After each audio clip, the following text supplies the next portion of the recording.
What's going on, Board Wars Nation, and welcome back to the official Board Wars podcast. I'm here as always with my awesome co-host, the one and only JD, and today, as you all can see, we have a special guest, ladies and gentlemen. This isn't just a guest for the weekly recap that we always do with the winner here. This is actually a guest that's going to be here with us all episode. Isn't that right, JD? It's the first time we're doing something like this. First time ever. Crazy. I'm so excited. I mean, I wouldn't want it to be any other person in the league other than the captain of the Cuties, Caleb Ward. Caleb Ward. Stop. Absolute beautiful Dude, man. I'm honored to be here. I'm honored to be Beautiful here. man here. And Caleb is going to spend the whole day with us because, you know, not only was he a part of this game, not only do we need to celebrate his victory, but he also has some things on his chest he's got to get off his chest here. And what better place to do that than Board Wars ESPN to spout his hot takes from the rooftops, and we're here for it. I mean, that's what it's all about, baby. So, I mean, Caleb, we can just start with this game. I mean, first, congratulations. What an insane victory. The first playoff win of your career. I guess just take us from the top. How was this game from your perspective? Let's go through it together. I think we all know the position I was in starting off. It was really my game to lose. We talked about that at the opening statements, was, you know, how you feel about this game. It was like, well, like, you know, the precedent is set. Luke won game 4 as a captain of the Cuties. I have to win game 4 as a captain of the Cuties. And there were many times throughout the game where I was like, man, like, this would be a great time to push and go on the offensive, but I had to have some restraint and really make sure that I came back with a dub. And so I played a little bit more of a defensive game, as everybody can tell, and then swept in at the end for the dub. It's true. It's true. And we were talking before how just, you know, I mean, you said Luke had won game 4, but I mean, for those of you who don't know, it's season 3. Every year a cutie has won game 4. Luke did it season 1 to win the championship in 4. He did it in season 2 to take us to game 5. Caleb did it again to take us to game 5. So, I mean, let's start with the draft, Caleb. You were going through, you were looking around, and it was a really weird board. For those of you who don't know, it was one of the only games I think I can ever think of that we've had where there's no diamonds at all. There's 2 golds and 2 legendaries on every team. We just completely skipped the diamonds, which is insane. You're going. Hey, don't forget the silvers too. Yeah. Don't forget silvers, of course. What was going through your mind? I really liked my team, to be completely honest with you.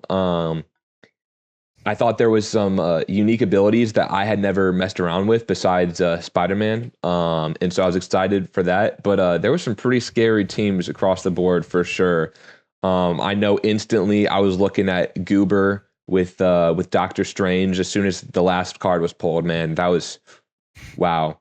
But then I think Max also had a great team with who's Rip and Shred? Doomslayer. Yeah, Doomslayer. Yes, that and so like I'm cornered between 2 entirely offensive teams. Is it felt like. So like that was definitely scary. And so I almost you can tell I almost immediately took defensive positioning using Magneto to manipulate the board a little. Mm-hmm. So yeah, I thought that, and then Straw also had an incredibly defensive-minded team, it seemed, and he just almost immediately started building up all those points with honestly, early on, his T-spheres felt like the biggest strategy that he could. It was just like broken. Dude, it seemed like that was one of the like best T-sphere spawns I've ever seen. It was crazy. Like we both definitely had legendary cards built more for the late game, but it felt like his gold, specifically Mr. Terrific, was built for that early game, like defensive, like accumulation of just like, oh, let me just roll for chest and get a bunch of items. Oh, let me just shoot from threes for a bunch of items. Let me build up that JJK. I got flashbacks from my last game. JJK is a crazy defensive tile. It is. And I think you said it well, Caleb. Your spawn at the bottom and Straw's spawn at the top were designed for a defensive play style. And you even said the people on either side of you, spawns 2 and 4, were more offensive. And that diagnosis is completely correct, I think. I mean, man, you obviously had to build up with like Magneto and I'm trying to think about who else was even on your team. James Bond builds up. Ant-Man. And Ant-Man builds up. Thank you. And, Straw, he had Mr. Terrific. He had, who is it, even his top guy? Luke Skywalker and the Luke Markiplier. Skywalker and Markiplier, who kind of can maintain pressure, but he has his shield allocation that is really designed for some insane end game, gritty stuff. You guys really wanted to play defensively, whereas Max and Goober were designed for offensive attacks. And it's interesting that that's the case, because going into this game, and especially after this game, because you played pretty well, spoiler alert, as we're going through this one, you and Straw, we were just looking at it before we started the pod, actually have the record for first and second most damage dealt in a season of all time. Caleb Ward just broke the record for most damage dealt in a season of all time. Straw is now number 2 from this season. So the 2 most offensive players of all time got the 2 defensive spawns, and they were at least wise enough to know, okay, I got to play some defense here. I'm not going to go headstrong and ruin this game for my team. But then the 2 most defensive players I think I've ever seen got the offensive spawns. And they maybe, I guess you could say, lacked the wisdom to understand that they need to change their play style, like you and Straw recognized and ultimately did. Max's team, with Green Lantern, we all know he can portal gun anywhere. Turn 1. He can, Doomslayer is a guy who literally he gets stronger by just going straight into battle. That is a team that starts here. And it's like, if you're not being active, if you're not attacking, it's not really going to develop further. Goober's team was the same way. Especially like in the portal sense, he had Doctor Strange, who literally throughout the course of the game gets worse and worse and worse, at least until turn 10, right? When he resets his points. So he peaked at the beginning as well. Same thing with Geralt of Rivia. Geralt of Rivia starts with all of his abilities, and he kind of runs out of them as the game goes along. Those 2 teams are ergonomically designed to pressure a large, anywhere. They can contest anywhere and they can go attack immediately. And it really seemed like that's how those teams, that's the path forward, especially in a game 4 where it's like Caleb's in such a good spot. What those teams really should have done is they should have gone for Straw first. They should have tried to seize some momentum, get into an end game with Caleb, and then luck out. You know what I mean? And that's not really what we saw. All 4 players, as you were saying, were really defensive. And JD, you were kind of mentioning before the pod that you were watching a little bit on the plane. Oh man. Yeah. So, guys, because you weren't with Max. Yeah. If you guys don't know, or people watching don't know, I was out of town, unfortunately, that weekend. I was flying back. I did have some Wi-Fi. The stream was a little fuzzy, so I couldn't exactly see everything, but I understood what was happening in the game. And yeah, it was kind of it was very interesting watching it. Because honestly, it was the first game as a captain that I wasn't a part of, and probably a first time in a long time for my Board Wars team that I wasn't like there helping out. So it was interesting, like seeing it from like a different perspective, but it was so defensive. I think Max is my player, and Goober definitely, their teams were created to go on the offense, and because they didn't, it was kind of this weird like stalemate of like Caleb Ward doesn't mind popping the bubble first, but he can't. Straw's building up fine over here, and it ended up just being like built to the very end, and that didn't really help. It didn't really help them out in the end because they needed to take these guys out. They needed to weaken them. Caleb was sitting over there with the Baxter points, so Caleb put himself in a great position where he was kind of just getting more points over time.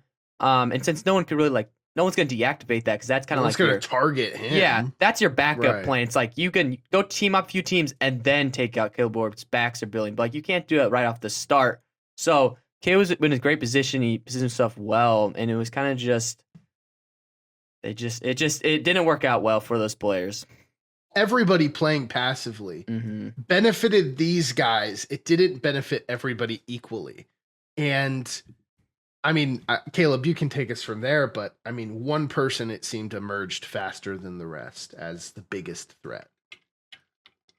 I was going to say, it was shocking getting to turn 8, 9, and it was like, okay, I mean, I'm happy with the spot I'm in. Yeah. I mean, other than my patience growing thin of like, I like to think that I can flip the switch and be an offensive player when needed and be a defensive player needed, though I definitely prefer to start pushing, later on in the game. In this game, it was almost like, well, I would just be putting myself in a worse position if I went on the offensive now. Like I kind of, I'm trying to win this game, so I'm going to play defensive. But geez, guys, Straw is looking pretty good over there, and you guys have the ability to go to push him much more than me. I mean, I was waiting for the Doctor Strange push the entire time. Yeah. Instant portal. I knew that Green Lantern could build stuff, but I get, as Gus pointed out, also could have built a portal gun, giving him a portal. That could have been a great push. And I just was waiting for that, and we didn't see it. And I was just like, whoa, okay, guys. Guess we're all gonna just twiddle our thumbs, and then there was so much offensive just and defensive potential from Goober's team. Because he could go over there and attack, and then I don't know if you've read what Geralt of Rivia does, but 2 of his abilities are super defensive and used for kind of zoning people out. One of them, you literally go up to somebody and push them back infinite spaces until they collide with something. He literally could have pushed Luke Skywalker into your spawn and just said, kill this guy, I'm going to go for the rest. Like, you know what I mean? I mean, there was so much potential there. And you're right, Straw kind of built up first, I guess. And one person, it seemed, did come to that conclusion the fastest, if you remember who that was. I feel like I announced pretty fast. Oh, yeah, you announced Straw. it for sure.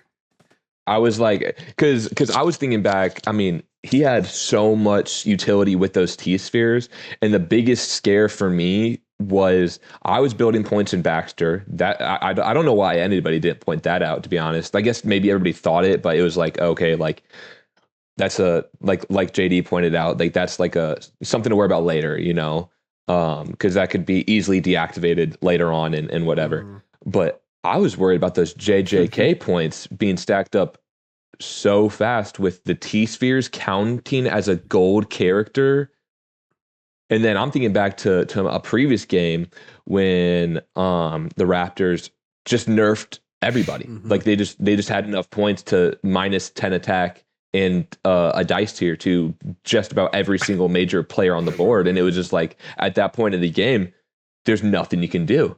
And we did see it in this game where they subtracted everything from Doomslayer, and they got the Rango kill. Or it was a Goober. That got was the Rango genius. Kill. That was a genius play from Goober. That was actually like that was a really good play. I was happy. That was with later in the game. So the Raptors nerfed what's his name? Doomslayer. So Doomslayer wasn't built up at all, which gives him extra attacks, but he starts at 10. So they gave him a -10 attack, so he was at 0 attack. And then Rango did his ability where you just literally fight and exchange attacks until one of you die, and it instantly killed Doomslayer. Oh. It was a genius move. Is Rango silver? Yeah, is he silver or gold? silver. Yeah, silver killing a legendary card. Is that the first time we've seen that? I mean, man, I think so. I can't remember. I can't remember. Sure there are cases where something strange like that has happened, but not in an epic way like that. A face-off. Yeah. Well, that was a little bit. You know what? What were you gonna say? I think I might have used a character in Sniper Tower in a previous game to kill someone pretty good, but I don't nothing. Oh yeah. Nothing up that level of just, hey, Rango, get into a gunfight with a Doomslayer, and Rango comes out victorious. 100%. Well, and Man, so that was a little bit long, like later on in the game. You were calling out Straw quickly. You were like, hey, because he was building fast. The T spheres, like we were saying, were so insane and suppressive. He was like literally farming Minecraft Village zombies with Luke Skywalker to get points. I was. I'll cut in Yeah. there. That was another one that I was especially worried about because my whole play with the Baxter building was obviously built up with the bombs. Mm-hmm. I can't Start do much nuking if people. Luke Skywalker can just deflect it. Yeah. And so I'm keeping track of he just got 5 more points. Mm-hmm. He's got 5 more points with the zombie kill. And I was like, guys, like I don't want him to get past that 40 mark. Somebody better make a move now. Then he got past the 40 and was like, okay, now we're gonna be here for even longer because I have to wait for him to use those points. Yeah. And you know, I ended up trying to bait him a little with a move, end up not even needing to with Max getting into a Little scuffle. kind of a combat with him. Mhm. And so he ended up deflecting Max's stuff instead of mine. So I didn't even have to burn my points or whatever. But those T spheres, man, because we came into a agreement. I was like, hey, you know, JJK is looking pretty scary. Unless we want to start popping that offensive stuff now, you got to leave that. And he was like, okay. And then he goes and burns them all for 200 Yeah. health from Mercy. Like, and he was like, oh, well, I thought that was, I thought that would be good for you guys. It's like, no, bro, you just gave Markiplier even more health and we can't even hurt him. Yeah, it was interesting because he in a few ways, he was like, you guys were pointing out that he was getting really strong. And instead of like using that to seize momentum, which is kind of what we talk about when we're like, how is winning a game 3 or a 4 even possible? We saw like Timothy Wright do this. He got momentum. He like seized the apocalypse and then he almost won. Straw was kind of like half in this. Ultimately, the same outcome happened, which in Timothy Wright's game in game 3, everyone united against him to make sure the playoffs didn't end. Game 4 was like that too, in the sense that they united, but it was weird because he was like, when you were calling him out, he was like, okay, yeah, I'm going to try to like not build up as fast, I guess, just so that I don't look as scary. At that point, man, just start like taking over the board. Don't be ashamed, you know, like just be like, listen, I'm strong. I know it. I'm going to go kill, Max or Goober, and I'm going to start trying to get momentum here. And it was weird. I think I was a little surprised that Straw didn't fully shift and commit the way I guess I was anticipating that he would. I don't know. I don't know what you guys think about that.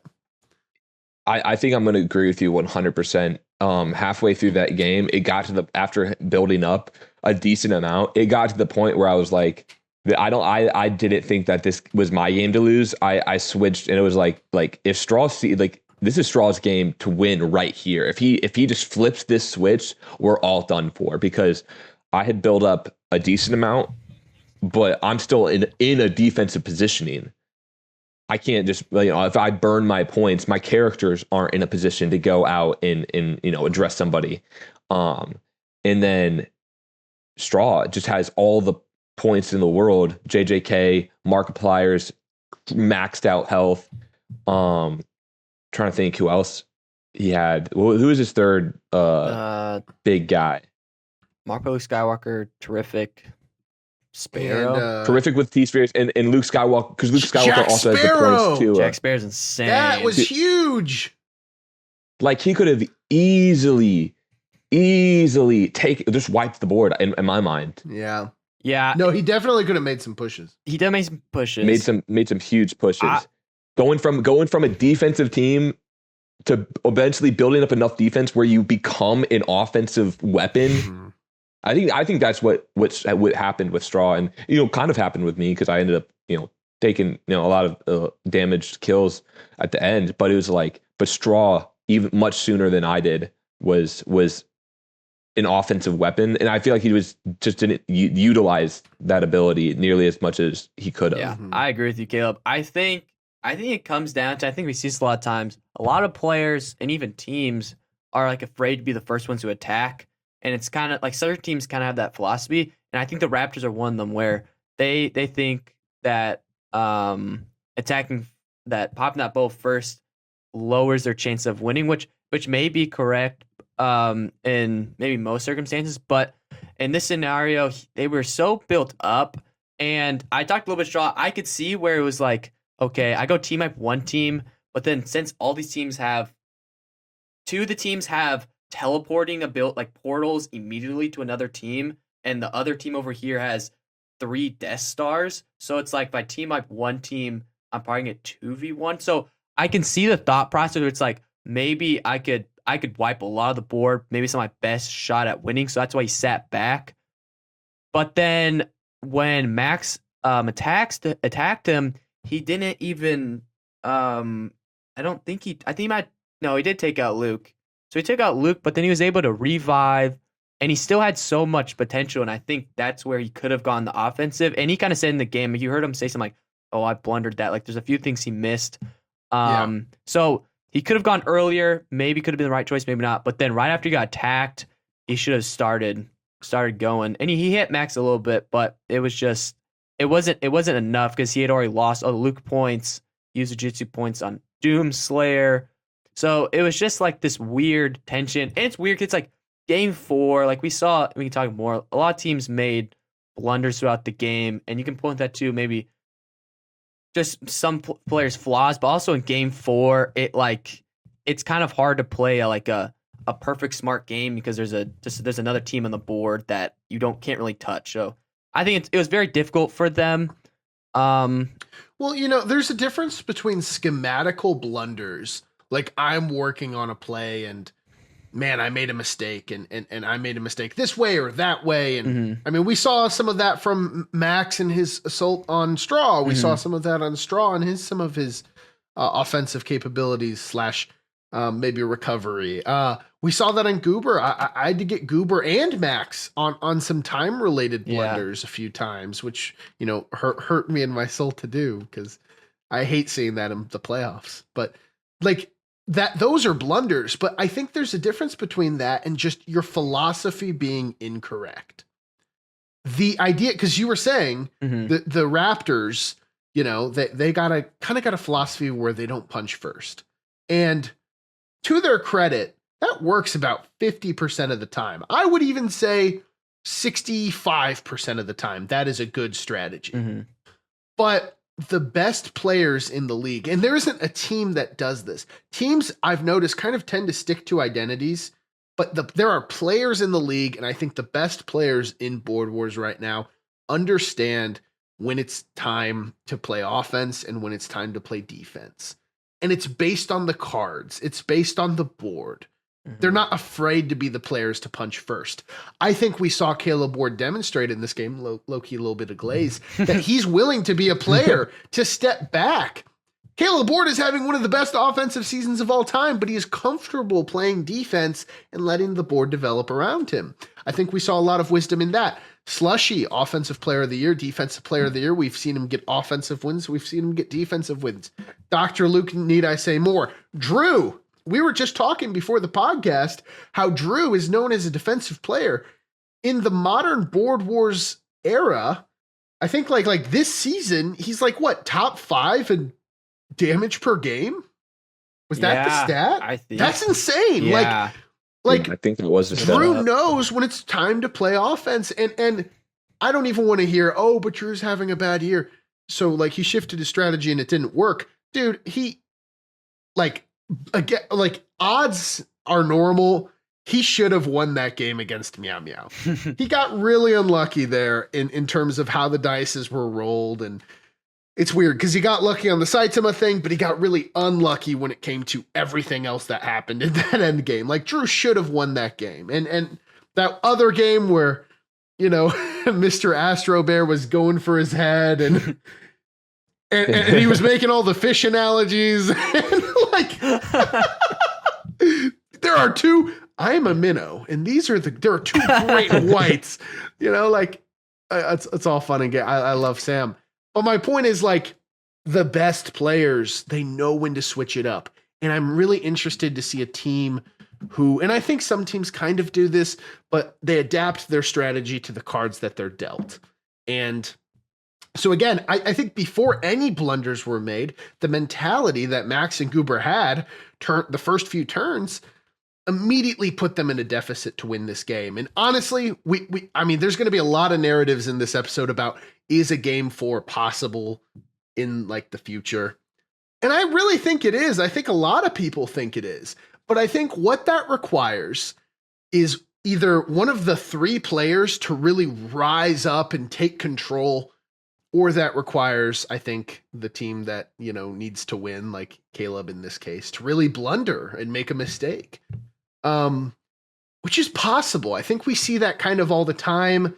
And unfortunately, even though I think all 3 of the players playing this game were capable of rising, like we're saying, none of them did.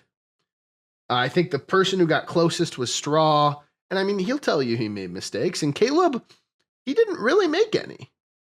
You know, he played his game and he played it well. I don't know. What do you guys think about that? Caleb.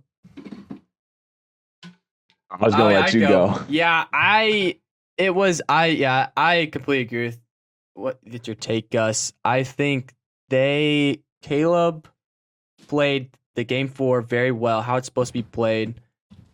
Max and Goober had just so much potential and I think we've also kind of saw this. It wasn't just this game where we kind of saw there are 2, and you said this earlier, the 2 more like defensive players. I think Goober might the most defensive, and I think Max is honestly right there up there with them. Yeah. And we've seen this we saw this with Goober's earlier loss, and then we saw with Max 2 other losses where they played defensive and they weren't able to turn on offensive, and that's kind of why they lost. And then we saw it again this game, and it kind of seems like a reoccurring theme. Both great players, but to get from, you know, really good players to great players, you got to be able to switch it. You know, and you said you've seen with Slushy, you see it with Drew, you see it with Caleb, you see it with all these guys where they can switch it game to game. And I think that's where Max and Goober's flaws. And I've said it's Max is my player. No, we've talked about before, and we'll keep talking about it. It's just like that's like kind of like the switch where like you get to that next level where you can just understand what cards you have and play what you're dealt with. Yeah, I totally agree with JD there. Like you were talking about earlier, Gus, the examples of players that have done that with Luke, Drew, Slushy. I think like I would specifically want to talk about Slushy more because offensive player of the year, defensive player of the year, like that's something nobody else can claim. And I think that Luke is in that conversation for like, you know, if he wasn't a captain, like, you know, maybe he could have won those awards for sure. But, you know, Slushy, you know, you think, you know, he's in that conversation of GOAT, you know, that it might be a little too much for me, but put some respect on Slushy with the ability that he is, I think, the example of he can turn it on and he can turn it 100%. Off with offensive, defensive, and he'll do whatever it takes to win. 100%. I think that he shows he's a winner and he does what it takes to win, whether that play defense or play offense. And like JD said, that's the distinguishable between a good player and a great player. There are tons of players that are even rated highly in this Board War season, previous Board War seasons. But if you want to be in that conversation of like, hey, like, are you a good player? Are you a great player? Are you able to win these games when it comes down to the line? It's gonna be, can you turn it off and on with playing both defense and offense, reading the board properly? And not to say that Goob and Max read the board wrong, but they're definitely needed, and even Straw not attacking at the right moment. There needs to be a switch that goes off, be like, hey, like I recognize like maybe I'm more comfortable playing offense or more comfortable playing defense, but you got to know when to play which. And right. I feel like that was the example for game 4 this year, was my opponents didn't recognize that nearly as soon. Maybe they did later on, and at that point it's just too late. Mm-hmm.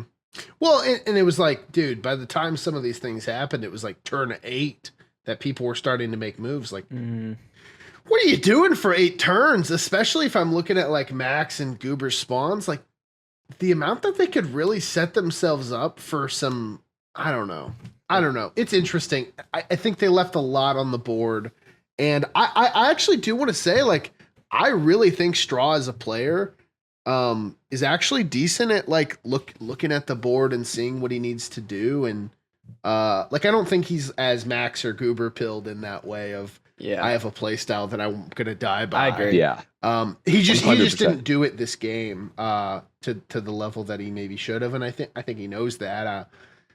I'm really interested to see how the playoffs develop because, man, like these Raptors, they've been getting so close these last few weeks. Mhm. Yeah. It's been Every impressive. time.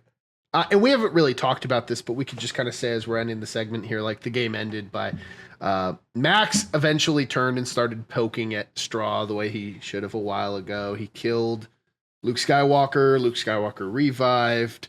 There was some pressure. And then the game kind of ended by, I think, Straw dying first. And then the end game, because Caleb had a charged up Magneto and Baxter building. He just kind of consolidated the board into a few tiles and started bombing them. Let Cthulhu do a little bit of the work, which was the apocalypse. And then he took us to a game 5. First playoff game of his career, which that he's won, which is really exciting to see as well. And, you know, Caleb, there were some questions like, man, if he loses this, he's probably a playoff choker. I don't know if you would have agreed in that theoretical world where that happened, but I'm glad that you proved yourself. It was cool to see. If I did lost hypothetically, if I did lose, I definitely would have to beat those playoff choker allegations pretty heavily. But I'd have to come up with a pretty good defense. I don't know if I'd be able to, but yeah. Hey, praise the Lord, we don't have to do that. You Praise won. the Lord. I'm not a choker. Praise the Lord, we win. Well, I mean, is there anything else you want to say about this game, Caleb, before we move on to our next segment here together? I mean, honestly, I think that we've just covered it all, so there's not much to say. So looking forward to the next segment. All right, for our next segment, Caleb, if you've been watching the podcast, we've been doing this the past couple episodes, but what we do is we have game league reactions from previous game 4. We have a list about 5 or 6 of them. I'm going to read them out, and you're either going to give a thumbs up if you agree with it, or a thumbs down if you disagree with it, and then we're kind of just going to hash it out. Does that make sense? Yeah, sounds All great. right, well, this first one, Caleb, this one's actually pretty fitting for you. First one, after Caleb Ward's 5th win of his career, his first playoff win, the statement is Caleb Ward is the 3rd greatest player of all time. 3rd. All right. Ooh, so that I places him above JD. Right? That would Because if we I had me. think currently we're at all 3. unanimously Luke 1, Slushy 2. Yes, I think this is. I think I have my answer. We got it. I think I have my answer. This is tough. I don't This know. one's- You guys this are one's- so biased, so I feel like I need to like really have an Yeah. answer here. Are we ready? I'll give you a few guesses. I'm I know. ready. I'm ready. You ready? All right. Yeah. 3, 2, 2, 1. 1. Oh, Even you unanimous? disagree. Okay. Unanimous? Okay. We I thought you- all think Caleb is below JD. Wow. Below JD. No, I could not give myself like in my mind I'm trying to remember who my 3rd is, but like I appreciate whoever maybe someone thinks that I guess. I think it's really close, but Caleb. I think you're underestimating I- how I- close maybe, it maybe is. it's closer than I would like to I admit, know, like but Luke and some people on the Beavers were talking about on church this Sunday how you're their 3rd. So I know some people out there think that for Okay. sure. okay. So I always appreciate it, but like I guess like maybe I try to be humble or something. I Valid. I genuinely Who don't do you have think I above could you? put myself. Who do you have above you? Obviously, Luke, Slushy. Who would be the next guy above you? Let's see. Wait. I think The I don't guys you would know. have to. The only guys I feel like that would make sense would be if you have Drew or me above you. I think I would go Drew. Honestly, Drew I think I in would the go Big Drew. 26. All time. Come on, Drew. Come on, guys. Put some respect In on the Drew. Big 26 is a little crazy. Drew, you have the same amount of playoff wins as him. No, he has The- more. Oh yeah. The same amount of career wins? No, you have more No, career you've got wins. more. You've got 5. He More. has 6. Drew does have an award, But Caleb's also about also to- has a Legacy Cup. And is potentially about to win an award. Like, that's kind of. Yeah, It's kind of a. It's going to be. I think the reason Caleb isn't above JD is because JD has the MVP. I understand Caleb has the championship. I think Game 5, because I mean, for those of you who are watching, you already know who's announced for Game 5. But it was just announced that Caleb and JD are both playing in Game 5. I think Game 5 is going to make that very clear. I think right now it's very close because Caleb has the chip, JD has award nods. And even though Caleb Ward has been a finalist for a lot of awards in the past, he hasn't won one yet, which I was talking to Straw. We're kind of doing that special project that you guys aren't allowed to know about yet for next season. Ooh. And you know, we were talking about making a new stat, which was like, how many times were you a finalist for awards? So I wouldn't be surprised if Caleb Ward had more, like, I don't know, it was closer, like, more times. Like, maybe he was nominated for like 5, but didn't win any. And maybe JD was nominated for like 2 and he won 1. Well, I guess he also won the Hodgepodge Award too. Yeah, you can't. That's very important because you can't be forgetting that. Yeah, we don't talk about Elixir talks, but that adds a lot. Honestly, that should be just as much offensive player. Let's be honest here, guys. Yeah, it's true. It's true. I think the Hodgepodge Award should have some sway in that conversation for Dude, sure. it historically has been great for that. Everybody who's won the Hodgepodge Award the next year has been like a top 10 player. Just true. Correlation? Man. I mean, I'm excited to see who wins it this year, but no, I think JD belongs because at this point you guys have an equal amount of wins. Here's the thing too. JD has 2 playoff wins. Caleb has 1 now. So he does have also more playoff wins. And I think Slushy again has to be 2. I agree with yes. Yeah, I mean, I don't think anybody is Yeah, it's still a little behind. Now, if disputing. hypothetically Disputing Caleb Ward or me were to win Game 5, that would bring it closer. I'm not exactly sure where that would be at, but I know that would definitely close the gap there. Yeah. Yeah, and at this point, like, we're looking at legacy talks. Drew is probably after you guys. Then probably like Gideon, and then probably like Alex Bruns is where I'm at right now. I think I would agree with that. I think Drew is right below Caleb. I think it's just for like the fact, like Drew started off insane, like just career wise.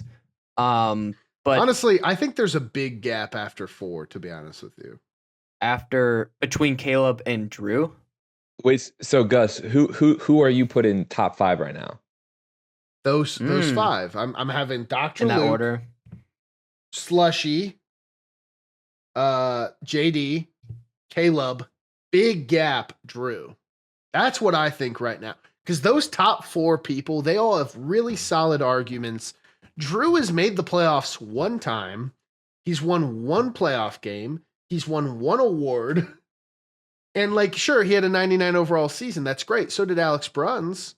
And, you know, their trajectories have kind of been the same. And it's like Caleb and JD and Slushy and Luke, they've been consistently good. They've had playoff success. They've had award nominations and wins, and they're just built different. Also, those are the only 4 players that have more than 4 wins. Okay. Because I mean, I don't want to reminisce on old takes, but I vaguely remember top 15 players of all time, Caleb Ward being number 7 below Gideon, JD, Alex Bruns, and Drew being the unanimous It's true. third overall all time by both of you. It's true. Well, no. JD put you number Yeah, 4 all one time. of us had him up No, there. well, JD put me at 4, but put you at Drew 7. 3 months ago was you That's guys true. questioned my take here on the podcast today, but 3 months ago. Well, Sure. before But that- Drew that's- was the that's- unanimous too. Caleb You had Ward couldn't 3 get it less done in the wins. playoffs. Yeah. You had 3 less wins when we made that. 3 less wins. Or it might have been 2. I think Well, it was probably 2 less wins. 2 because we started the Well, podcast. One of halfway them's a through. playoff win. That's a big deal. Yeah, That's a I big still deal. had 2 wins. It was my 2 wins hadn't been there. Your This 2 wins. playoff win really legitimizes Caleb Ward in those top conversations for sure. I think definitely. For I think sure. that's what put him or tied him with Drew for that statistical in the. That's a over. huge win for Caleb in the org. That is. All right. Well, Okay. JD, what's the next take here? I Yeah, mean, let's move on. the let's move on to the community's next cooking. one. They're cooking so far. Yeah, here we go. All right, second one. Oh, Max Power has fallen out of award conversations. Define conversations. I think conversations would be in terms of, do we think he will be nominated for that award and have a potential at winning it? Nominated and a potential for winning it is honestly kind of a lot very different in my mind. Okay, well, I would say because we nominate 3. Let's just make it's nominated 3 people are on the 4. ballot. 4. Yeah. I would say if you're on that, I feel like you're. In the conversation. I would say. I mean, yeah, I would say in the conversation. Okay. If that's the bar, I have my answer. I have mine. Wait. Okay, repeat the question one more time. Max Power has fallen out of award conversations. Okay. I got my answer. Yeah. Okay. 3, 2, 1. Whoa. You think he's falling out? Wait. Oh wait, no, that was. I had to do it to you, Max. I hope you're watching this, going, oh my gosh. No. Yeah. I don't think he has. I think, especially, I don't want to go first. Bruce, I'm the, I guess, kind of faked everybody out there. Especially with the question being like conversation and contention, I think maybe are a little different. I think he's, I guess maybe at a worse spot in terms of will he come away with the award. But I think the overall like performance this season, I don't think this last performance of his drops him out of the conversation of. I mean, 2 wins this season, guys. That's still like very impressive, and he has some pretty impressive stats regardless of this past performance. So I think he's still in conversations. People are still talking about Max Power and what he's done this season. Will he win the award? That's up in the air. But I don't think that people are gonna think any less of Max Power's performance this season because of this past performance. Yeah, I think you put that well. I think the starting off 2-0, he was in high contention for it. Losing his last 3 bumped him down, but I think you kind of said what I was thinking. Regardless of those 3, because he's won 2 games in a defensive fashion, I think he's still in the talks and should be recognized in that bracket. And like I said, does he come away with it? Most likely, probably not, because of those last 3 losses. They're a little rough. But he's definitely should still be in the talks for it. Yeah, I don't know if he's seriously. I will say what I think this game did change is I don't think at the moment I would bet on him to win any award. I think there is a lot of people who are putting up good numbers this season. It's a really competitive year for awards. That's part of the reason that Straw and I want to add award finalists to the stat considerations, and we can make that a part of our legacy talks because there's going to be a lot of good players this year, really good players who had really good seasons that are just not going to win awards. Before it was like, if you were good, you won an award. And now we have to find other ways to recognize more people because, you know, a lot of them are going to go awardless. And I think Max is going to be one of those guys. I think he's just been edged out by some other people who have had more freakish seasons. And yeah, I think being 0-2 in the playoffs doesn't help. But I also think it's Max's first time around. I think at the same time, if we go into the season, we're like, this is Max's shot to win an award and it's over after, like, Max is going to have his best years ahead of him, really. And so, like, he's capable of winning awards. It's just, I think, you know, last year he was a 76. He improved a lot. I think that's what we have to focus on when evaluating Max as a player.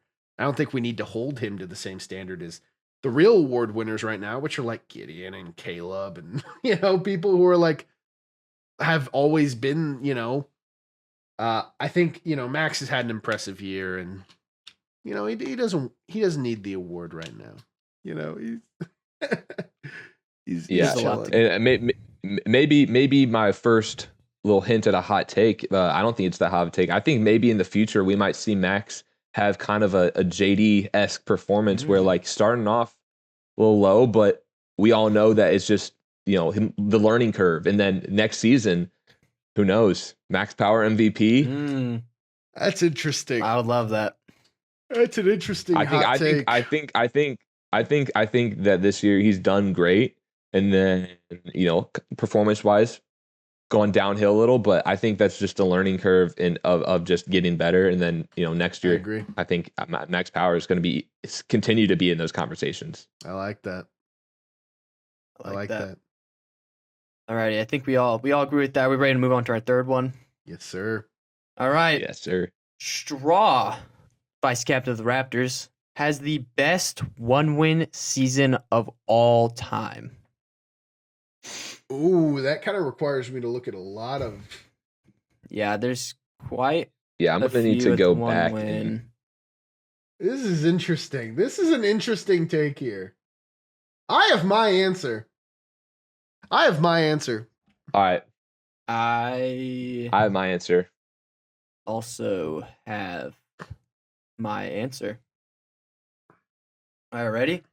Yep. 3, 2, 1. Oh, Caleb! Caleb, who do you think has had a better 1-win season than Straw? Okay. I might maybe someone can just explain to me what you guys are thinking.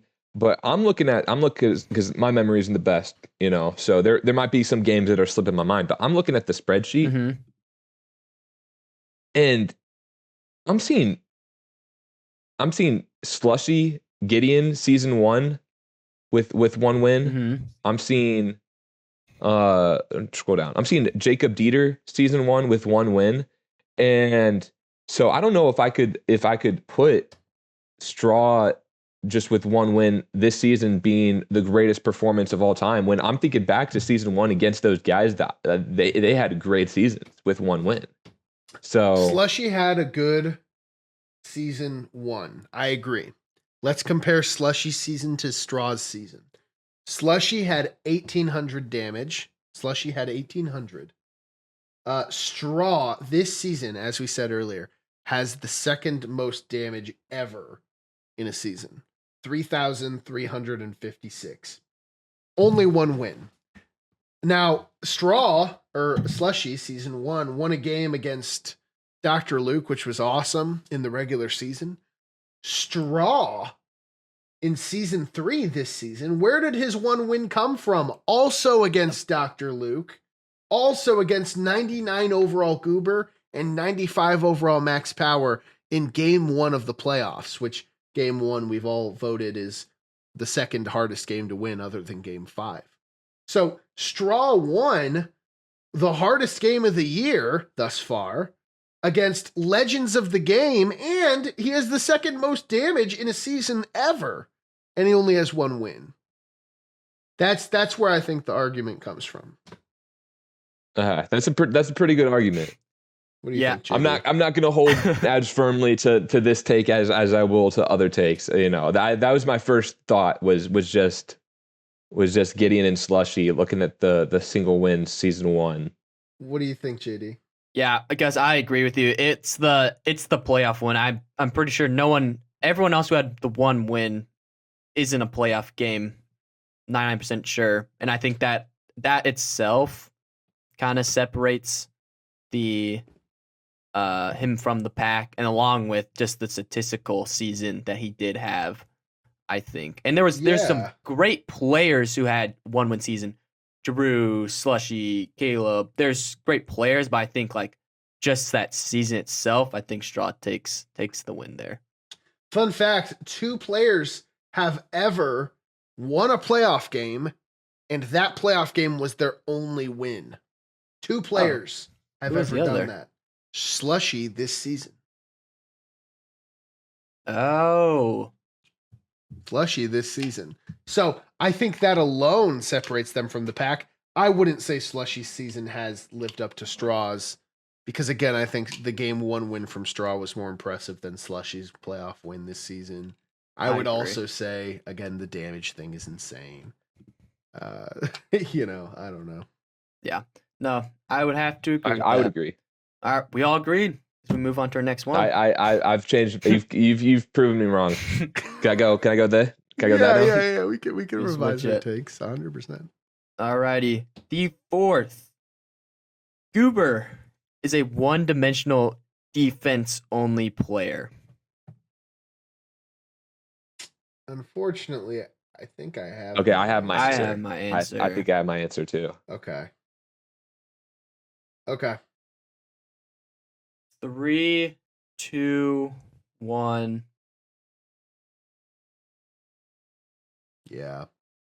Yeah, that's tough. I'm looking at his game log right now for his career. I'm too. The most damage he ever dealt in a game was season 1 on the chess rules.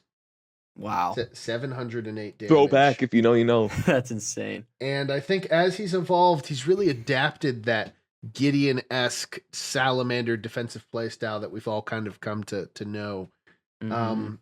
His greatest feats offensively, I mean, he had 4 kills in a game. He had 6 kills in a game season 2. But like, again, that is like the most he's ever done. This past season, he just hasn't had the offensive stats, which we can talk all day about how much we think stats matter, right? We're not saying is Goober a bad player. Yeah, but one thing you can't deny is that stats measure offensive tendencies. And I think the stats show that Goober doesn't play offense very much. I think we just are coming off a game where offense was kind of what he needed to do and he didn't do it. I don't know. That's tough. I don't think Goober needs to be an offensive player. I think here's the interesting thing about where Goober's at. Goober's at like 7th best of all time right now. Maybe like 6th, like he's somewhere in that range. What is separating him from the top of the pack is his ability to be less than one-dimensional. Yeah. Goober compared to the rest of the pack, I mean, there are so many people behind Goober than in front of him. I don't think Goober needs to, become an offensive 2-dimensional, weapon. I mean, he does if he wants to be the GOAT. if like Goober's goal is to be on the path to be the GOAT, which I guess to some degree is everybody's goal when they play Board Wars, is they want to be the GOAT, I guess. But I don't look at that as like a failure. I look at that as this is who Goober is. And to his credit, he's seen historic levels of success doing it. Just maybe not in the playoffs where, having a more diversified style would be helpful. We've talked about how he's a playoff choker. I mean, he's 0-5 now in the playoffs. And but he was 3-0 in the regular season, where I think you can get away with just playing more defense. So I think Goober is the peak of what he is and what he looks like, but I think it'd just be you wouldn't be calling a spade if you denied that. He's currently a one-trick pony. I think I'll chime in here for a second. I agree that you pointed out he fits perfectly into that Sally's scheme of defensive play style. Like looking at the spreadsheet, you see both Goob and Gideon. Two of the they're 2 and 4 overall for rating overall, with the lowest kills per game. Goob is sitting at a 98 overall. 3 wins. Very impressive. 2.2 average kills per game. You're scrolling down the spreadsheet. Yeah. That's comparable. He has around the same kills per game as you don't get someone at that level until you reach Tribesman at an 81 overall. Wow. Yeah. Who's 0 and 3. Goober is one of 2 players higher than an 80 overall to have that low. Yeah. And then Gideon also at 3.3 average kills per game. So I think they're great players, and their overall show that, but it shows their defensive mindset that fits perfectly in that Sally's scheme. So they get wins. They can win. Goober is a great player. He's a great defensive player. That's, if anything, that's what it shows is how good of a defensive player he is to be so highly rated. True. With only 2.2 average kills per game. So I don't think it's necessarily like a negative aspect. It just shows that, I mean, Goober is a defensive guy. Well, and another stat here. So he is a 273 damage per game. There are 2 other players that are an 80 or higher that have that low. And it's Swamp David, an 82. Again, he's kind of the tribesman of this stat.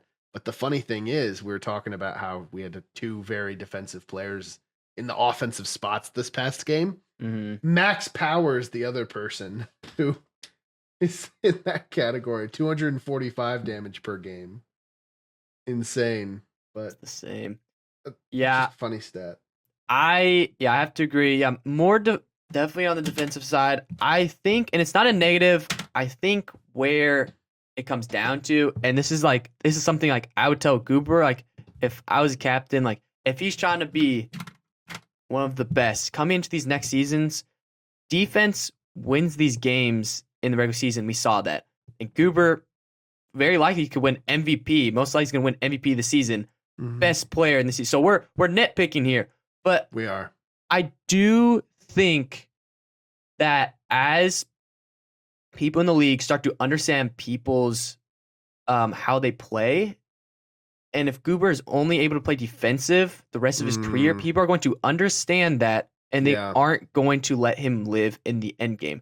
That's what's going to happen if I was his captain, and this is exactly with Max as well. This is exactly what I'll tell Max. They're in a very similar boat.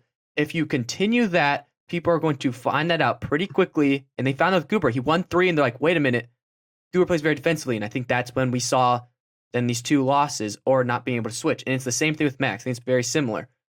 I think put him in positions where he needs to play offense. Yes. And I think without that, you can still win games with it. 'Cause it's a great, if he sticks to it, you win games. But I think if you want to win even more games and go to the next level, I do think there has to be some element of a better offensive plan. And it's nitpicking. Goober's a great player, but I think to get him to that next step, which we just say is right below these players, that's what he needs if he wants it. Yeah. Yeah. Well, and I also think that, oh shoot, what was I going to say? I was going to say something awesome. He's cooking. I lost it. Dang it. Okay. You were going to say Goober's a great guy. Goober's a great guy. I do think Goober's a great guy. I love Goober. I mean, we're all in agreement there. Goober's. Oh my who doesn't gosh. love Goober? Yeah. I love Goober. Oh, If you don't that's love what I was Goober, going to type in the say. comments right now that you hate Goober. Breaks. Comment down below how much you hate. No, I love Goober so much. It broke my heart to have to get him on time this past game. And I got him on time in a play that was offense. Part of this equation if you play defensively so much, you're going to be uncomfortable when you're put in offensive situations. You're not going to be as good at it. I think part of the reason that blunder on time might have happened, same thing with Max when he was attacking, is they're so not used to playing offense that when they do it, they struggle to do it in a timely manner. And I think that's just evidence of that. Their game in that way is just limited right now. And I mean, we can move on, but we all love Goober. Yeah. I mean, MVP, he's my MVP right now. Yeah. I mean, game 5 could change things. We'll see. Potentially, yeah. At the moment right now, he would probably be my MVP as well. 100%. But moving on to our second to last. Unanimous MVP, Goober? Possible, man. Maybe. You're always gonna have Lil T voting for whoever he likes, you know. Like, I don't know if unanimous in Board Wars is ever gonna happen, but that is true. I feel like players vote for their own teammates. But off that, with the second to last one for Game 5, the Raptors have the highest odds at winning playoff game number 5, giving them the Legacy Cup. they have the highest odds. Highest odds. I have my answer. All right. Caleb's thinking about it. It's difficult when you're playing in the game, is it? I know. It's different. I'm sure. All right. 3, 2, 1. Oh, Wow. unanimously agree. Unanimous agree. I think they do have the highest odds. People have needed to gang up on the Raptors these last few weeks. Mhm. They're not going to be able to do that anymore. Nobody is going to want to go, like, let's unify against this force. No one is going to want to put their body on the line, their team on the line, go into a situation and like mess somebody's team up without making sure that they're protected. We're not going to be able to see. I've thought about this a lot. This actually gives me so much anxiety going into this next game. Dude, when a team gets eliminated, their season is over. These interviews are going to be tough. Oh, These interviews are going to be gosh. tough. It's not just going to be like, all right, let's think about like, dude, when your last card gets flipped over, your season is done. And that You is just lost it for your team. Yeah, I mean, we've been in so How's many that feel? It's all on you. It's all on you that you just lost it for your team. like life on the line, winner takes all. It's It just gonna be hurts. it's gonna be crazy. I had to do it. I had to do it last season when Slushy wiped me out. It's no fun giving that speech after you just thought you were gonna win. Mhm. Yeah, and team wipes, they're gonna be a thing. I mean, there is gonna be some team wipe this upcoming game. I know it. Who's gonna be on the other end? Oh, RIP. Gosh. Who's gonna be on the giving end? I think it's gonna be the Raptors. I really do. I think they've been the best team this season, which is insane. An insane development, an insane change based on how they started the year.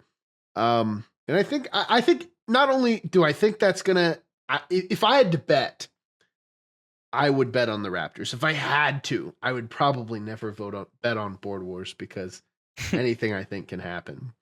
But I would bet on them, and I would also say that would be cool to see. Nope. I agree with you guys. Put my thumbs up. Obviously, Bears are playing it. I'm playing. I think looking at just like an outside perspective, I think the Raptors have just played the best game like every single game. It felt like even when they didn't lose, like even when they lost, it just felt like they played like a clean game. It was like, wow, they could have won. Oh, they could have almost won again, and then they won the game, and they won game 1. So they looked like the better team in the regular season. So they just looked like the better team this entire season 3. Obviously, I mean, do I really believe they're gonna win? No, but like looking at outside perspective, you gotta be honest. I think they played the best. They're probably gonna be the best this game. We'll see what happens here, but I do think they have the best odds if you looked at it that way. I would even say that like I'm necessarily thinking of like, are they the best team going into this game 5? But in terms of betting odds, I think all the factors that would go into that I think they have an advantage. They won game 1, and so sometimes you might think like, oh, like Caleb Ward just won the last game, whatever, you know. So like you kind of have like me in your mindset for them. Like they might be able to slip by with that sneaky game 1 win and game 5 win. It's true. Mhm. You know, they're not necessarily on everybody's radar in that sense. They had a ton of momentum going into the playoffs. You see a team like us as the Cuties, we had really the front half of the season is what kept us alive later on with our wins early on, or the why we were able to make the playoffs. Raptors, the complete opposite. They sucked. Yeah. They were terrible. Nobody was considering them to be a playoff contender. And then I don't know what Caden is feeding his guys over there, but great captain, great players, and they started what every other game was a win for them or something like that. Like just started piling them on, Insane. made it to the playoffs, and they're riding the high still. Honestly, I think even though they've not won the Legacy Cup, I think definitely part of that is, you know, every team's, you know, trying to push for the next game, not wanting to the season to end. And each game that's been a factor of, you know, game 3, we saw everybody gang up on them. Last game, I wouldn't say everybody ganged up on them, but they were definitely in a position of, oh, hey, like, you know, we can't let the Raptors, you know, take the dub on this one. I don't want our season to end. And that's not going to be the case. And I think they're going to be able to ride that pretty well, considering how well they've performed preseason and now in the playoffs for sure. And I think if you were to pull the league, I think the most popular team to win the chip would probably be the Astro Bears, to be honest with you, just because of the Zap and KOV presence, and you know they haven't won the chip before. The People's Champion. But I think the second, and I think it would be a decently close second, would be the Raptors. I think people want to see a team who people don't want to see repeats on that trophy over there generally. Mhm. I think people really don't want to see a back-to-back. Like from what I've gathered from talking to people, I think the Sallies are the least favorite, then probably Cuties, Raptors, Bears. But I think like the people would desire to see the Raptors capitalize on their awesome season and cap it off with a cup win. And again, really any of those 4 teams can win. Like the margin of percent I think you would have on the betting odds would be insane. Like Caleb Ward playing a game with Dr. Luke in his corner and the QDHQ restoration versus I think what we're going to have, which is Slushy versus Enigma versus JD. Anybody can win this game. Anybody. And like, dude, I'm getting chills just thinking. It's going to be an awesome Friday night. You guys, it's going to be amazing. Friday Night Lights. Tune in. It's going to be an insane game. But are we done with our reactions? There's one more actually. Okay. There's one more face off last game. Playoff game 4s. They're the worst. They're the worst Board Wars games. They're the worst in terms of viewing and competitiveness. I think so I like have an opinion. Regular season games, that's like all, not like you don't like single out a regular season game, but like all regular season first game 1, game 2, 3, 4, 5. Oh, of yeah. those 6. I've got an opinion. Of those 6. Okay. 3, 2, 1. Ooh. They're not. They're not. I know people think they are. I know people think they are. You got to tell us, man. You got to let the people know. Yeah, well, and the reason I know people think they are is because game 4 of season 2 is the lowest viewed game in Board Wars history. The lowest. Dr. Luke playing. People were like, he's gonna win. It's gonna go to a game 5. I don't need to watch this game. As for the game that just happened, game 3 of the season 3 Legacy Cup, so 2 games ago, had 153 views. And fun fact, I'm scrolling down to try to find the last time we had a game that was viewed that low, and I'm ignoring the 2-parters, right? like if one of them was over 100, then it's whatever. But I'm Uh-huh. scrolling down to like check the last time we had a game. It was game 24 of season 3, the last time we had a game under 100 views. And this game that we had, this game 4 of the season 3 cup, was 78. So, like, I know people don't watch these game 4s. I know they assume, but let's look at the data. The data shows that there's a 33% percent of the time that it ends in game 4. And if we're talking about a game where it's like the outcome, like we know like the chip isn't going to end other than game 1, obviously, I think it's game 2. I think it's game 2, man. Game 2, it's so like we know this team isn't going to win. We know that not only is the whole board going to have to gang up on this dude if he's in the lead, but then like whoever is like affected the least by that gang up is going to win the game. Like that's how I feel. I understand people think it's game 4. I really think, again, the chances that it ends in 4 is a lot higher than I think people think it is. And no, I think game 2 is actually, I think that's actually the ugly duckling of the playoff games. Okay. I think game 2, I think that's good comparable. I think game 4, I guess like I'll give like the one thing I would give you is the fact that it could end at game 4. And I guess you kind of say the same for game 2, but it's a lot less likely. I will say though, like you can't lie, like the gameplay when you have 3 teams have when 3 teams have one and their backup guy is all the same guy, the game itself it's not like a normal Board Wars game. And you have to be honest, like a Board Wars game is like 4 people, they're going at each other. But when you add that extra element to it, it makes it a little wonky, which is why we saw this game a little wonky. Season 2, really wonky. It's you know why I think that is? I think it's Why? because people are bad at evaluating the situation. If I was any of these 3 teams going into this game, maybe my opinion would have changed if I got Straw's spawn because he had a defensive team. Mm-hmm. I know that the way I come out on top in a game 4 is by playing offense. All of the other 3 teams should go into the game 4 being like, my goal is to smack these other 2 teams as quick as I can and get into a favorable end game with the guy that needs to win. It's meant to be a little bit more blitzy. It's meant to. That's the way that they win. And I think for some reason they're psyching themselves out and they're getting cold feet and they're peeing themselves a little bit and they're like, oh, I don't want to attack people. But dude, like I don't know, man. I don't know. Wait, so Gus, wouldn't that be a point towards like that's just how it is?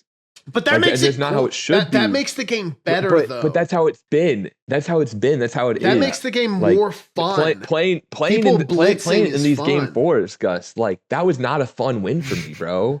Like it just sucked. Well, the game 2 win wasn't fun for JD either.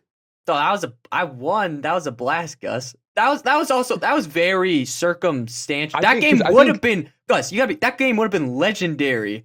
That game would have been legendary if the box win didn't happen. That would have been a great game.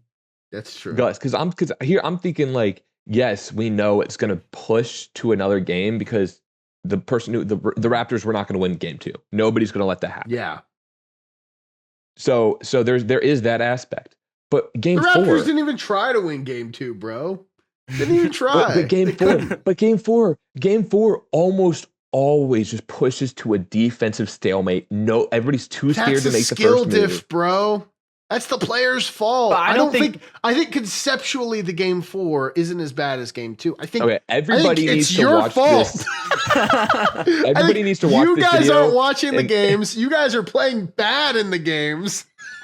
Gus, I don't know what you're talking about, bro. I played my cards fault. properly in game 4. I played my cards properly in game 4. It's the other teams that didn't analyze the situation correctly. You can't make the game 4 bad and then be like, oh, the game 4 is bad. Make it better. But I think Gus, it is. Make it better. Gus, you want me to push offense with my Not defensively minded Caleb, team? Everybody else. Straw gets a pass. He did fine. I agree. The game could be better. I still just don't think a game two. Is the worst. Dude, have you ever seen anybody in the playoffs give up as much as Enigma gave up in game 2? That's not fun. But we've literally He didn't even try. We ranked game 2. The game 2s we've seen was what? What was game 2? Was Drew's win? We ranked really highly. Brent's game, we ranked really highly. Yes. And then my game, Boxman, that's just like an anomaly. It would have also been a great game. It would have been some of the best playoff games we've seen. When I enjoy a Board Wars game that I'm watching, I am enjoying it because people are doing it well, right? I like to see a game that has action and it has good players. I don't want to watch a game with people blumbering around and not playing well. The reason game 2 has been rated higher than game 4 is because the people playing in them have made them eventful. That is what like all of these games are. What is the reason for like the most controversial and the lowest rated game in Board Wars playoff history? It had to do with the people that were playing and the situations that they put into it.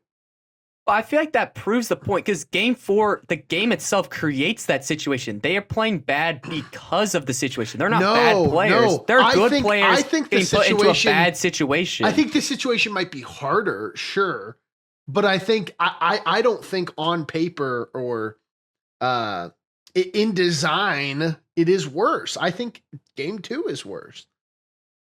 It's okay. You're allowed to be wrong. You're allowed to have your opinions.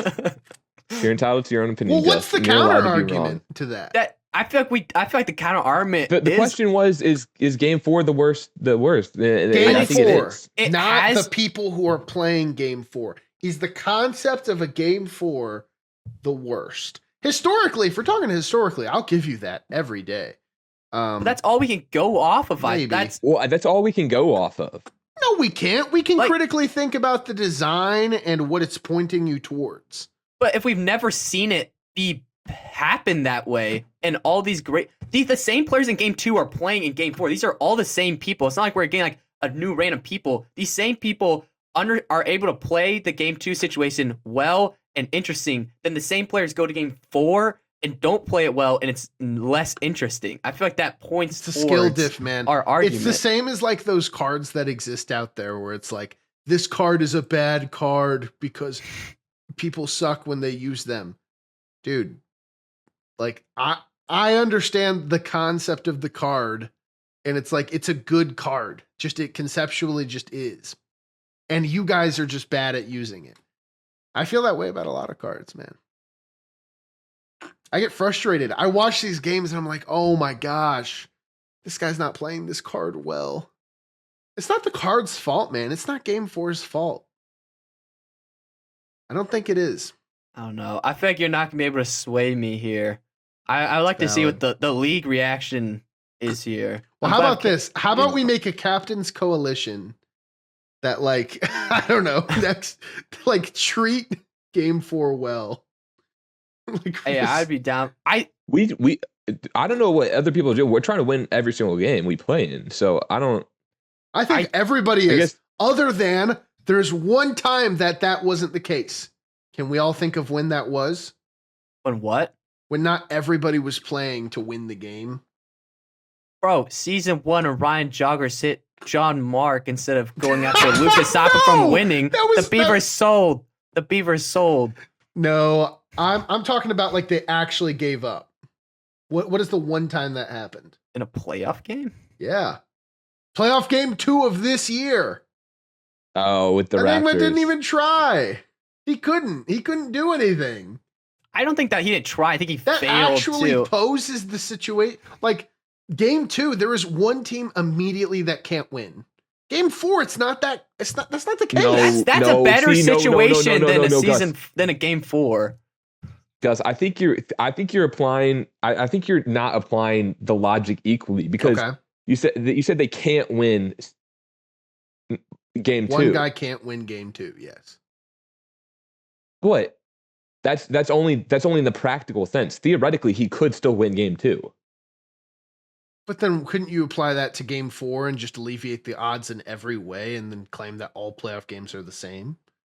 All playoff games are the same, I guess. No, I don't think anybody thinks that. That's not what the question is. No. No, That's a good try. game 2. I don't think any of us are going to change our Yeah, mind. I think Game we're all 2 set on completely. this. I'm just gonna say this. Game 2 completely. One guy can't win. Game 4, 3 people can. One person is more likely. But again, I think if one of those 3 play like exceptional, or if the 4th person just fumbles, which by the way, in the 3 game 4s that we've had, you said, well, we haven't seen that happen yet. We have. We saw that in season 1. Yeah, and and people played bad that game. Again. One person played bad. No, three teams played bad, I would argue. I don't know, man. I don't know. Still, unlike game 2, where one person is just removed from the equation, I think game 4 is closer to a regular, even Board Wars game than game 2 is. I disagree, but Let us know. You're Let us allowed to know have that. in the comment You're- section down below, I guess. Or Yeah, in the you're game allowed to chat. have that opinion, Gus. Don't patronize me. if That's anyone rage knows what baiting. they're talking about. Actually, I don't know. But all right. Well, was that the last one? was the last one. All right.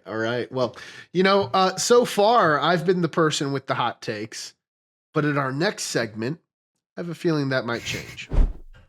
All right, moving on to our next segment. We hinted at it earlier. We still have Caleb Ward with us, and since he's here, we might as well get some hot takes from the man himself.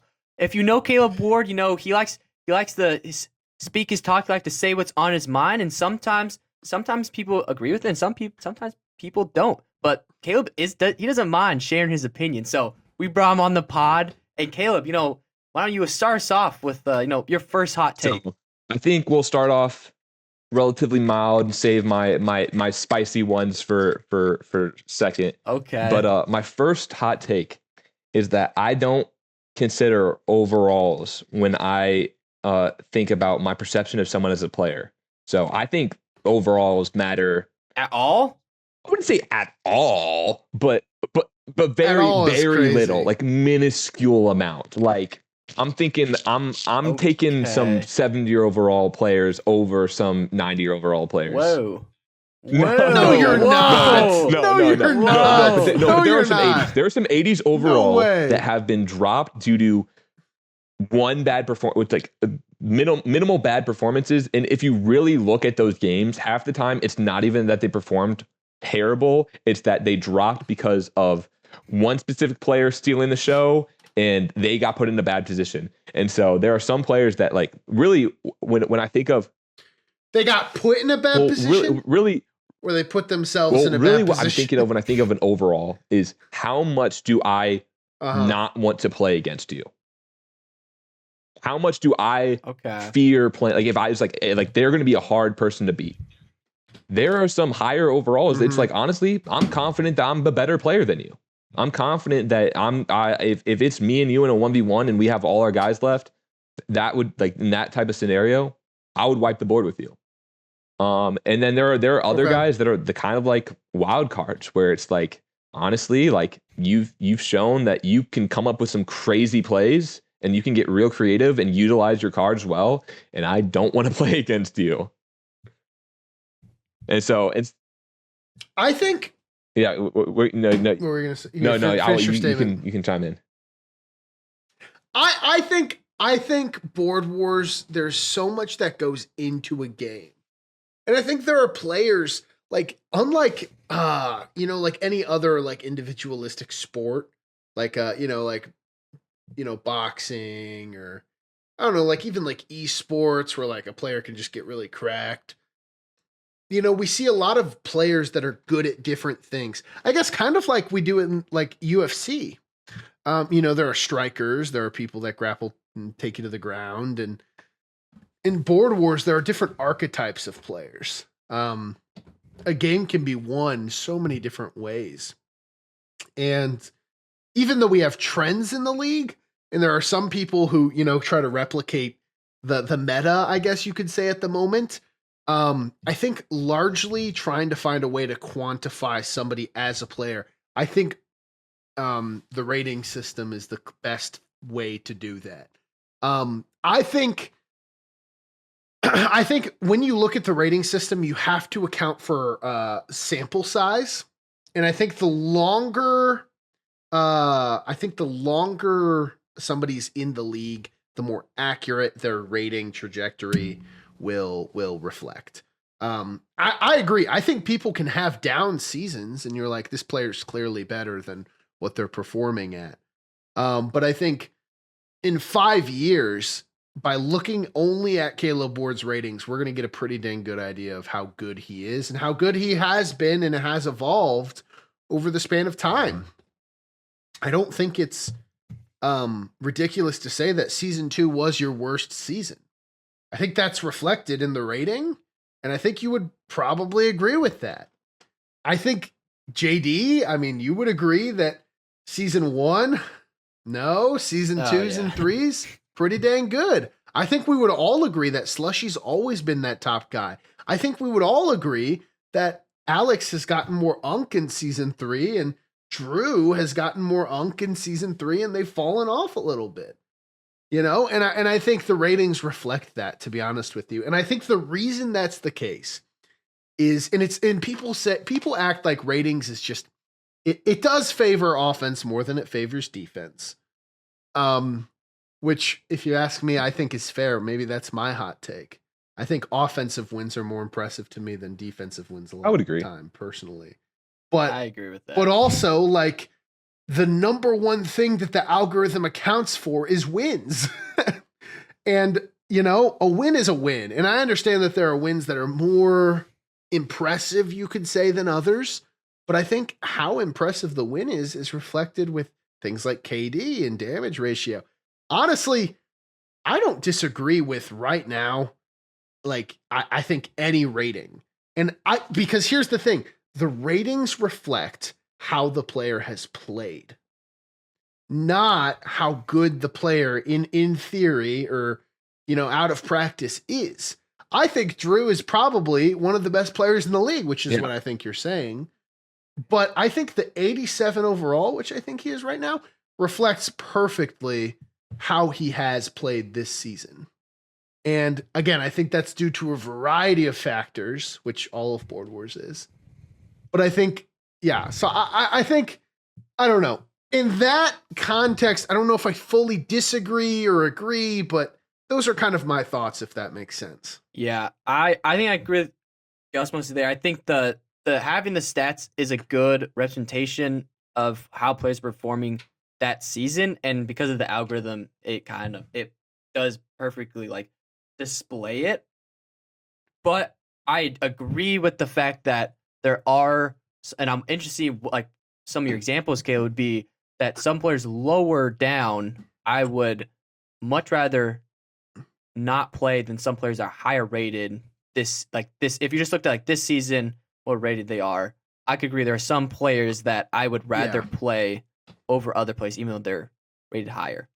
I think for me, all the way from the top to all the way to the bottom, in order exactly, is how impressed I am with all those players in the season that they've had. I agree with that. Like, I think overalls are a good indication of how you've performed that season, and that's how you've played game to game. But in terms of, if I was to play a new game with you, how likely would I be to beat you or be scared, like wondering what the outcome of this game would be? I'm not necessarily considering, as much as other people at least, or honestly, very much at all, what your record is that season. Because we can see amazing players that, I mean, you're up against 3 other guys each game. What would be some examples? I think the number one. I think the number one is you Drew. guys. Yeah, I'd be interested in hearing what at an 87 overall. He's 87 overall. 87. Like, so that's above, not a bad rating. That means that I'm looking at the sheet right now. 87 overall. 20 players better than him this season. At least half of those I would rather play. I would immediately. But I don't know. like who would be like the highest rated player that you think would be that you'd rather It's play like whatever. that person than Drew? I think everybody under Straw. Everyone under Straw. You would rather play everyone under Straw than Yeah. Drew? You would rather play than Ian? I'd rather play than Ian over Drew. I'd You'd rather play Brent over than Drew. Drew? Both have had. See, that doesn't to me make much sense. I mean, Drew is a great player, and he yeah, but if Drew is next to I think Brent, I'm Brent thinking of a is 1v1. better than- Drew is 100% a better player than Brent. right now. I don't think so. I would have to say Drew. I think it's Right now, Yes. Drew's coming into games and he doesn't know what half the tiles do.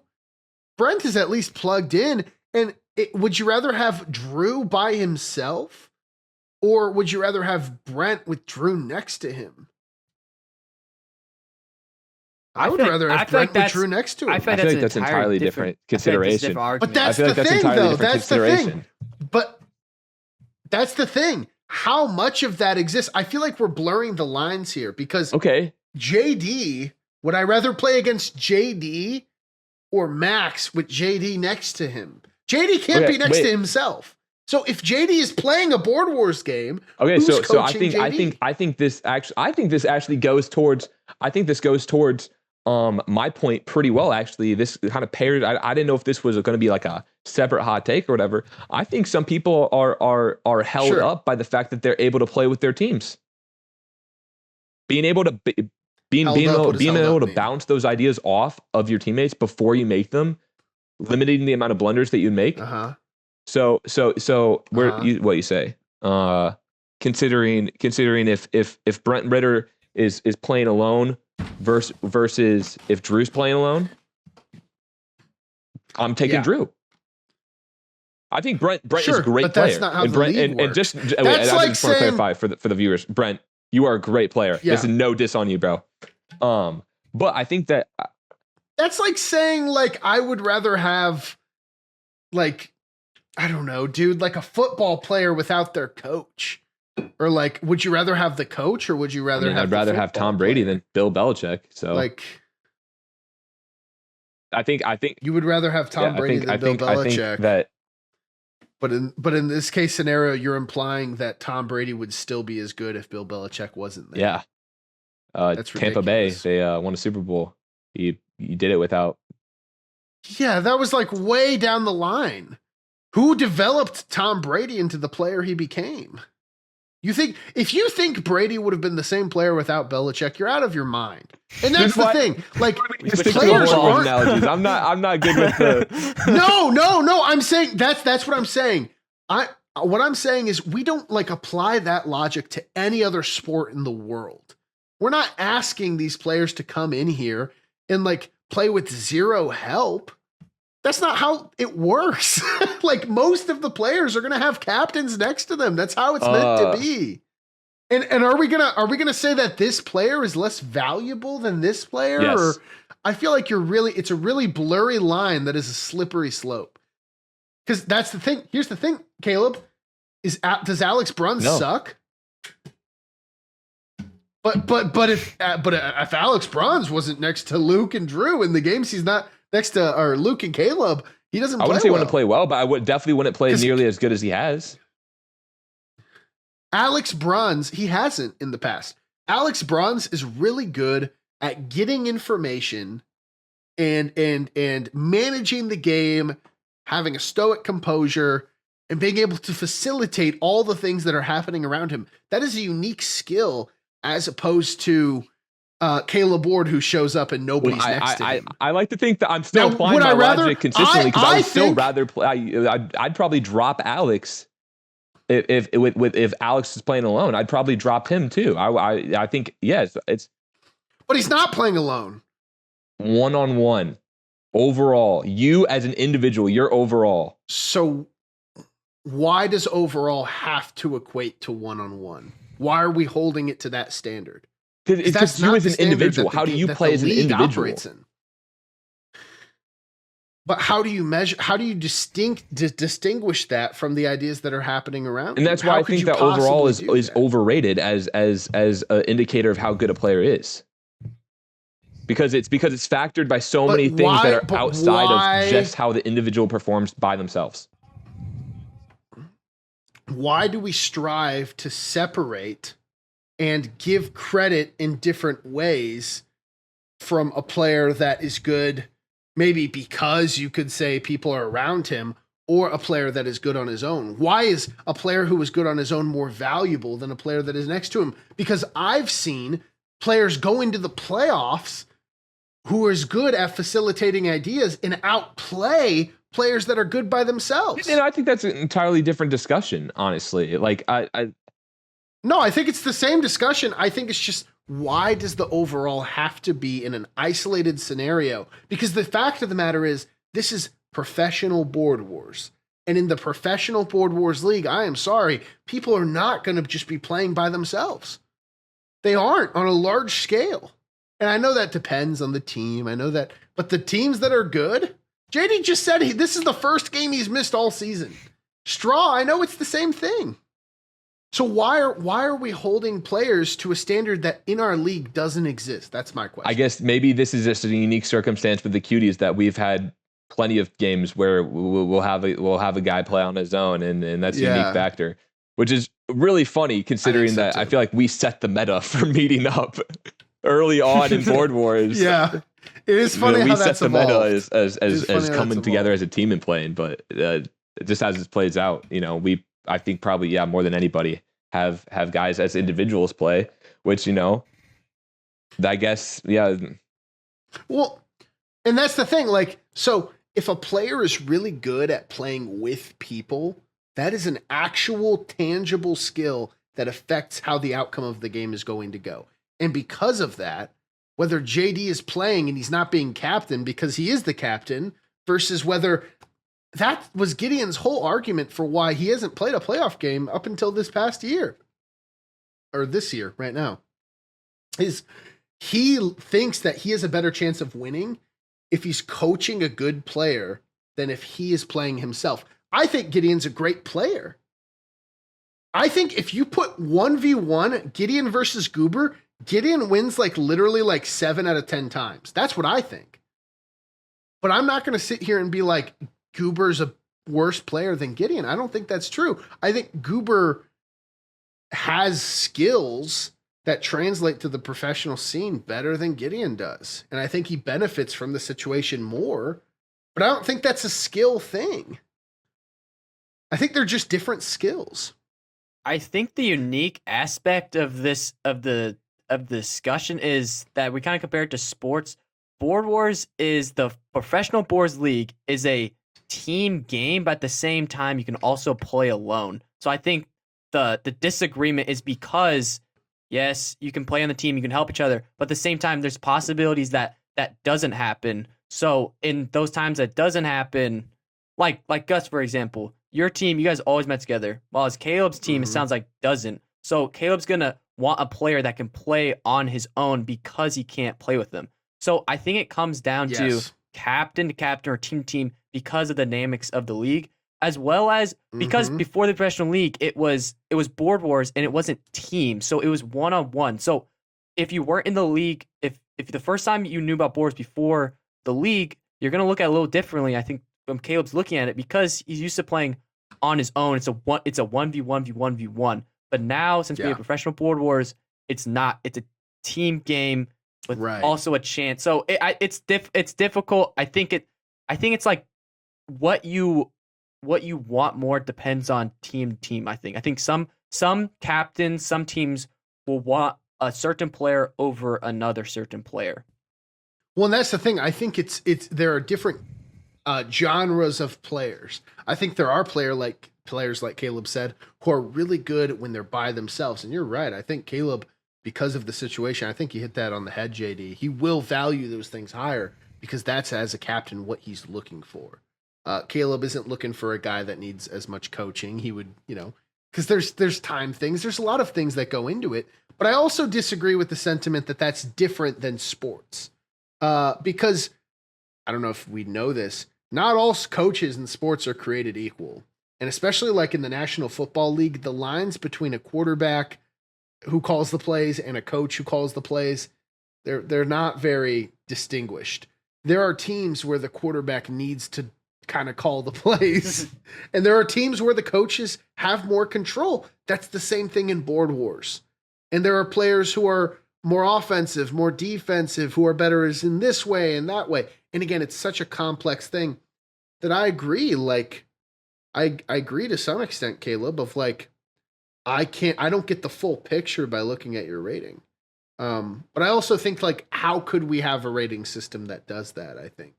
And I think when I'm going into a game, the skill level of how high the ratings are absolutely an indicator of how hard it's going to be for me to win this game. Just because, I think you guys argued that in the earlier in this episode that like the past is the best indicator for the future, right? Yeah, fair enough. And if players won 2 games this season, who am I to say that he can't come in here and beat my butt and win game 3? Mhm. I don't know. So I think there's some common ground, Caleb, and I don't disrespect the take, but I think it excludes a lot. I think we've shifted the take a little, and maybe come to some more agreements, because you made some very fair points that I could admit to. I'm okay with admitting when I'm wrong. Me too. In this case, I'm right, but Me too, and Caleb. Just kidding. Okay. That's hot take numero uno. Wow, Only we're on on one? one. Wow. Okay. That's a huge can of worms, Caleb. That is. I feel like we could just keep talking forever, but Caleb, you go. Go ahead with your number 2. My hot take. Yeah. This will be like kind of a long drawn out one. I don't think that the Ruby Raptors are the best team this season. Not only that, Okay. I don't like the way they play. And I think okay. that they play an incredibly passive. I don't even think we talk about offense and defense, but for a lot of these games that I've been in with them, that I've witnessed them play, half the time I feel like they're not even playing defensively; they're just playing passively. This past game, the game before that I was in, where they tend to do good. It works out for them fine. So if they do good because of it, it's fine. But I wouldn't consider, honestly, like, I guess maybe that blurs the line with how good you are. Is that how much you win versus how you perform? And I feel like half their wins just come from, I'm not going to do anything at all, literally nothing. And then at the very end, I'll just capitalize on everybody else doing everything for me. I agree. I'll start with this. I agree that is a phenomenon that exists. It's always the Raptors. It's not. Hold on. That's where I disagree. This started with your favorite team that isn't the Cuties, Caleb. Mm-hmm. This started with your favorite team that isn't the Cuties. That phenomenon right there, the history of the defensive play in Board Wars started with Drew. And Drew was not a passive defender. Drew was somebody who played defense in the sense that he didn't attack people much, but he contested pretty much the entire board by playing defense, right? His presence on the board was so large, even though he wasn't attacking people. He was not just throwing away turns and just sitting in tiles and just waiting the way that we see people do in the modern day occasionally. And I agree. I think that's bad too. So on that, I completely agree. And I notice that sometimes too. And I, in my head, respect those players less because I notice that that's what they're doing. And sometimes it works. Like there are games where players just don't get attacked and they win. And I'm kind of like, all right, whatever. But I will say, I don't think that happens often. And I think people took the idea of Drew and they've confused the defensive mastermind archetype as a passive person who doesn't ruffle feathers. But the thing is, if you go back and you watch Drew's games, he would bargain with force. He wasn't trying to be nice to you. He would actually trash talk And the thing was, and this is why I love Drew, he has so much aura. When he would tell you, if you don't do this, this is going to happen, you knew that he was telling the truth. Oh, yeah. And that Ooh. he was going to retaliate in some way. He was like, listen, here's the thing. If you do this right now, you're going to lose the game. And he has never said that, and that's been incorrect. Never. But he would use that as a bargaining chip. He would bargain with force. Nowadays, people try to be so nice. They're like, oh, like, just don't hit me, please. And I agree. I think that's silly. It does work sometimes. I don't think it's a viable strategy in the long term. And I think it fails specifically in big game scenarios where kindness kind of goes out the window because we all need to win. Mhm. You know what I mean? So like, Caleb, on that, I think you clocked it. I'll chime in there too. Me and JD before recording, we're literally the exact example. Drew, in my mind, the best defensive player ever. And when I think back to those games that he was playing, I never thought, oh wow, Drew's just sitting there doing nothing. Oh, Drew just Right. ended his turn. Right. Board Wars community, you can go back and look at the videos. There were turns where they literally just, oh, that's my turn. Oh, that's my turn. And they did that for like 5 turns in a row. And it worked. It worked. That game, they ended up reviving their entire team because they just sat in that tile that I hate. Board Wars community, you know what that is. That Hades You're Town. thinking of Hades Town. You're thinking of Enigma's second win. I think this is a perfect time to segue to where I disagree with you. I disagree that the Raptors are where this problem is the most prevalent. I think your sample size, forgive me, Caleb, I think your sample size has been a little small and just focused on some of the games that you've seen, which is honestly fair. It's the games I I've can't played, really fault you for that. You're just calling it how you're seeing it. Mm-hmm. But as someone who's been at all of the games, and this is why I actually think Enigma is such a good player. I actually have so much respect for Enigma because he won in that kind of slimy way that you're talking about. What was the other win that he had? Well, the other win that he had, Caleb, is probably the only win in history that nobody could ever say, oh, this guy was being passive, because he broke the all-time kill and damage record in a game. And that's how I know Enigma is legit. And that's the interesting dichotomy of the Ruby Raptors this season. Is you're right. Sometimes they will play defense, and do they always play defense, quote unquote, the right way? I actually think they play defense the right way, more so than other teams that I think you and I can maybe think of in our head. I think like there are some teams that actually do this are way worse offenders of this concept than the Raptors are. But like, okay, so here's an example, Caleb. As far as like games that they've won, let's go back to the one that started it all this season. Let's go back to Enigma's win. His first win of the season, 1,600 damage, I remember that. Yeah. 16 kills. Insane. Let's go to their second win of the season. It was Caden, the captain. So he is the beating heart of this team. He plays the way that they're seeking to play. 8 kills, 838 damage. Not a defensive win at all. Let's look at the next game they won was Enigma. Okay, that's the one that you take issue with, and I don't fault you for that. Let's look at Timothy Wright's next game. And I understand Timothy Wright gets a little bit of slack because one of his games was really defensive in a tie, and I agree. That could be an example of the defense you're talking about. The first game he won, 9 kills, 700 damage. Right? Then Straw wins. 9 kills, 980 damage.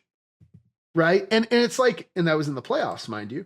So like, I agree, but I think there's a dichotomy there. I don't think they're as bad of a defender on that as some other teams are.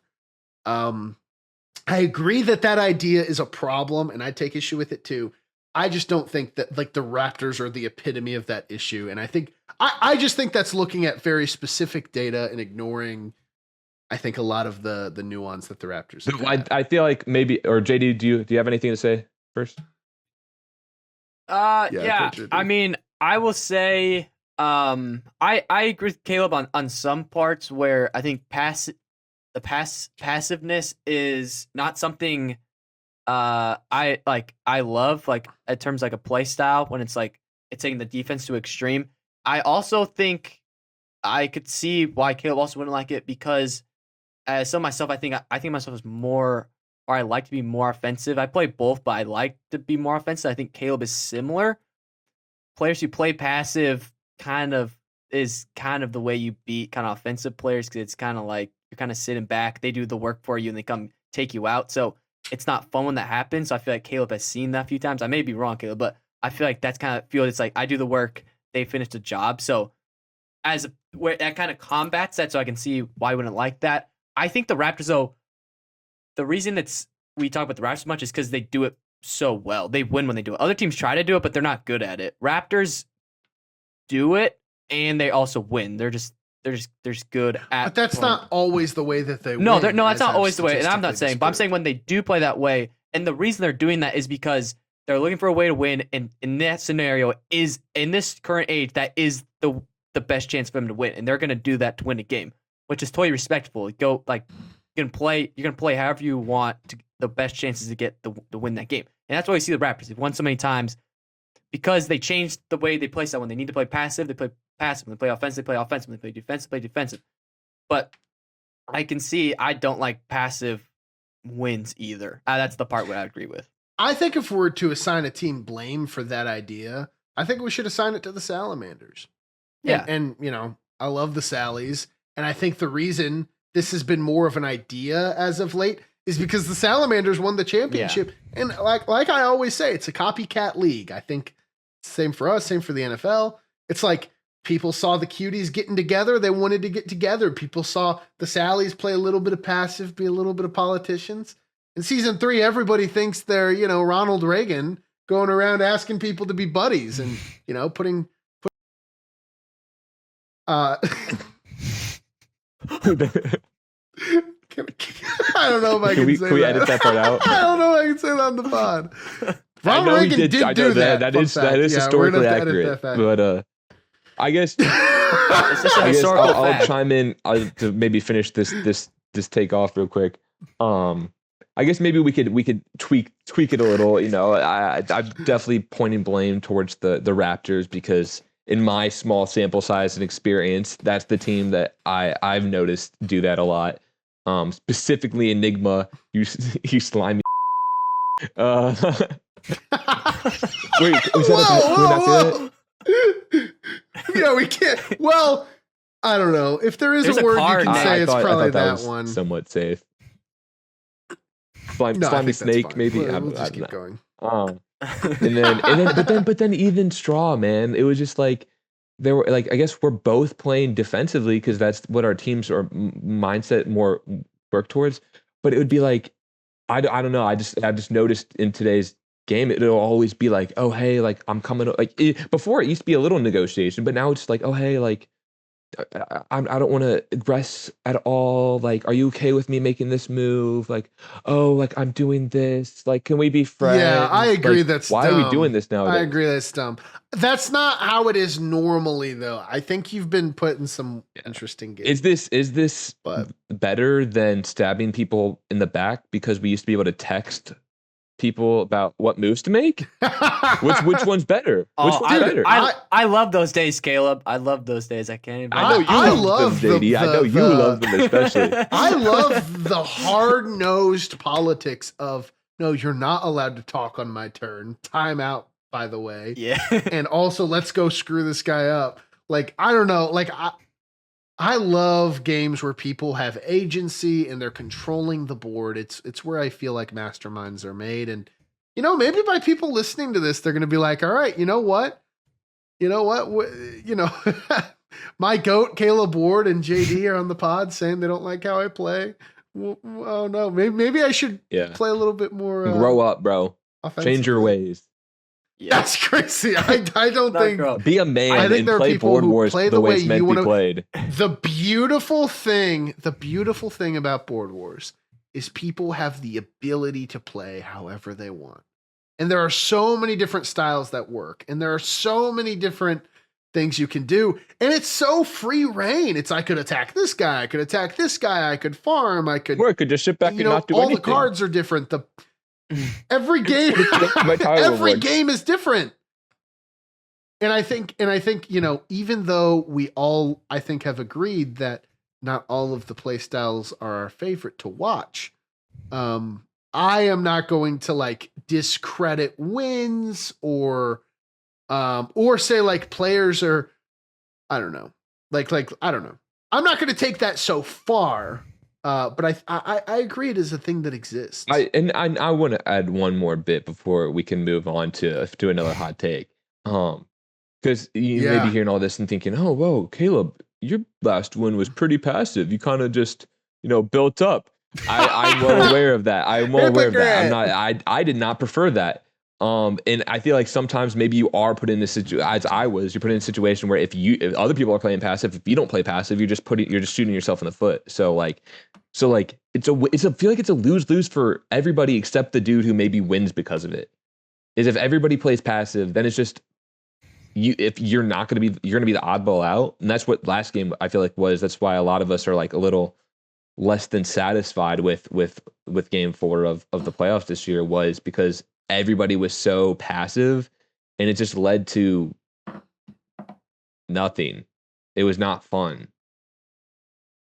Yeah, no, the it's interesting because Board Wars is not intended for the number of turns to start the apocalypse so often. You're actually supposed to kill each other. So I don't know. I think we've swung one way, we've swung the other way on the pendulum. Mm-hmm. I'm hoping season 4, maybe we could even start that tempo here in game 5 of the playoffs. I'll be down for being right there in the middle of I'm stabbing I don't know. turn 1. Let's restore Board Wars to how it was meant to be. We could say it that way. I don't know. Do you have any other hot takes for us, Caleb, or do you want to kind of shift to any that JD and I might have briefly? I do have one more hot take. And I don't know if this is a hot take, but I feel like it needs to be addressed. And that is, I think that utilizing your diamonds is more important than using your legendaries well. So I think that diamonds really make a team whole more than a legendary character, because a lot of people will literally only use their legendaries. They'll only, it's like, I'll just stay back with all my other guys, and I have my last game. We had 2 legendaries, and you saw that legendaries basically did everything except for maybe Captain Jack Sparrow was utilized because he can turn tiles. Mr. Terrific, because a lot of golds have I feel like golds that are utilized the most are the ones that can spawn extra actions. Though that I feel like that's a trend with a lot of golds, and that's a very useful thing. But I feel like a lot of times people become overly reliant on their legendaries, and I think that, I guess maybe the point that I should say is like that, like I feel like it's better whenever it shows that you're a better player whenever you can utilize a diamond well. I feel like that maybe that's the I completely agree. I completely agree. So many people, it's like your top card dies. Oh no, what am I going to do? I'm out of it. Slushy said recently, and I agree in retrospect, like, man, all of my games, I've got like 2 characters left, and it's like my diamond and my, and Slushy pulls off those wins. And I don't know. Luke is the same way. Like, his top card will die, and it's like, okay, what now? Well, some people will just be like, oh my gosh, it's over for me. My legendary's gone. I agree. So I guess maybe. Yeah.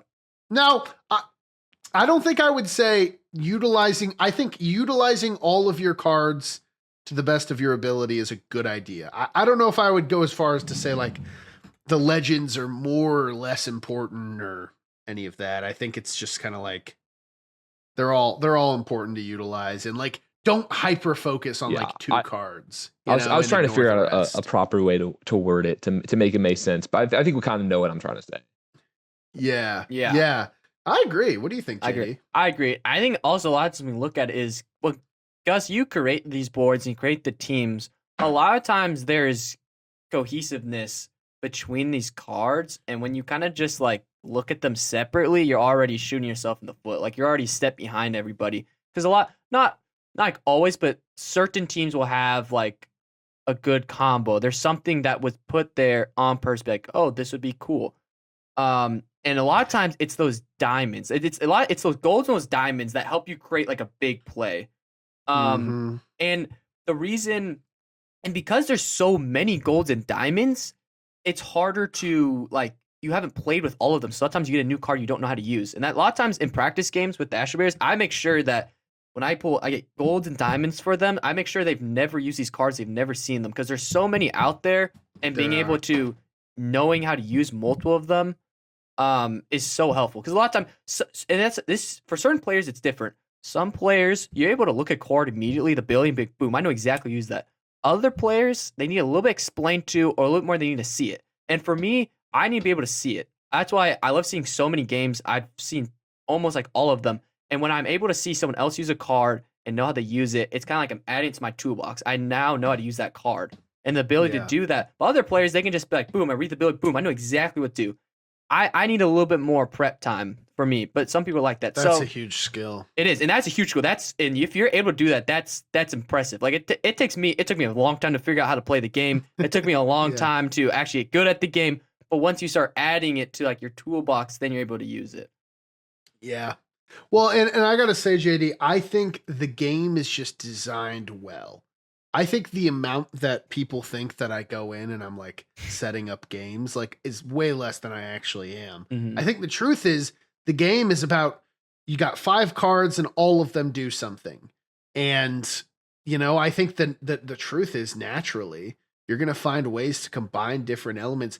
And I think that's the beauty of Board Wars design Mhm. is you can view the whole board, all the cards as just elements. And the game becomes a game of chemistry of who can create the biggest reaction first. And that's what I love about the game. And I think because there's so many elements, there's so many tiles and cards. I mean, 400, you're not going to know them all. And every game is going to be different and feel different. And every game is going to be its own puzzle of which mastermind can figure out this solution Mhm. first. And like, are you smart enough to know when somebody's building up and how to even stop them? And that's why I love it. That's why I think it's so unique. But I agree. I mean, I've got kind of a hot take. I Here, think Gus. I think players that take time on their turn for no reason Mm. are setting themselves up to fail later. Can you elaborate a little? There are people who like literally like I will watch them just sit and do nothing until it gets to like 10 seconds and it's like, okay, you've done these 2 minutes and you've hardly done anything. And I understand sometimes you want to talk to the team, you want to figure things out, but there are people who really stretch their action clock. And there are some players who I think balance it really well, and I can tell they're doing things, I can tell they're thinking. But there are so many of those passive players that you were talking about that don't do anything. And like they're just spreading it out for no reason. I think they're shooting themselves in the foot later. The action clock, obviously, as people know, gets more strict throughout the game.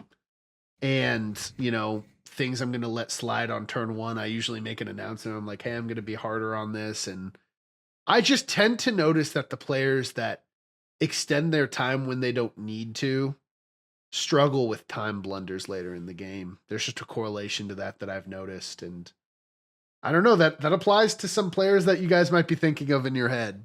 But If you think he's talking about you, he probably is. I don't think that's true. I don't think that's true. I wouldn't worry if I'm talking about you or not. I would just, play your game. I think I would But agree with that. That's one thing I've noticed. That's one thing I've really noticed. I would definitely agree with that. People who struggle with time, they try to give themselves a lot of it. Yeah. And instead, I think maybe you should just try to be faster. And I think people too often seek to extend their time than to speed up their process. And I think in the end game, you're going to need to have a fast process. And if you're not building that, you're failing, I guess.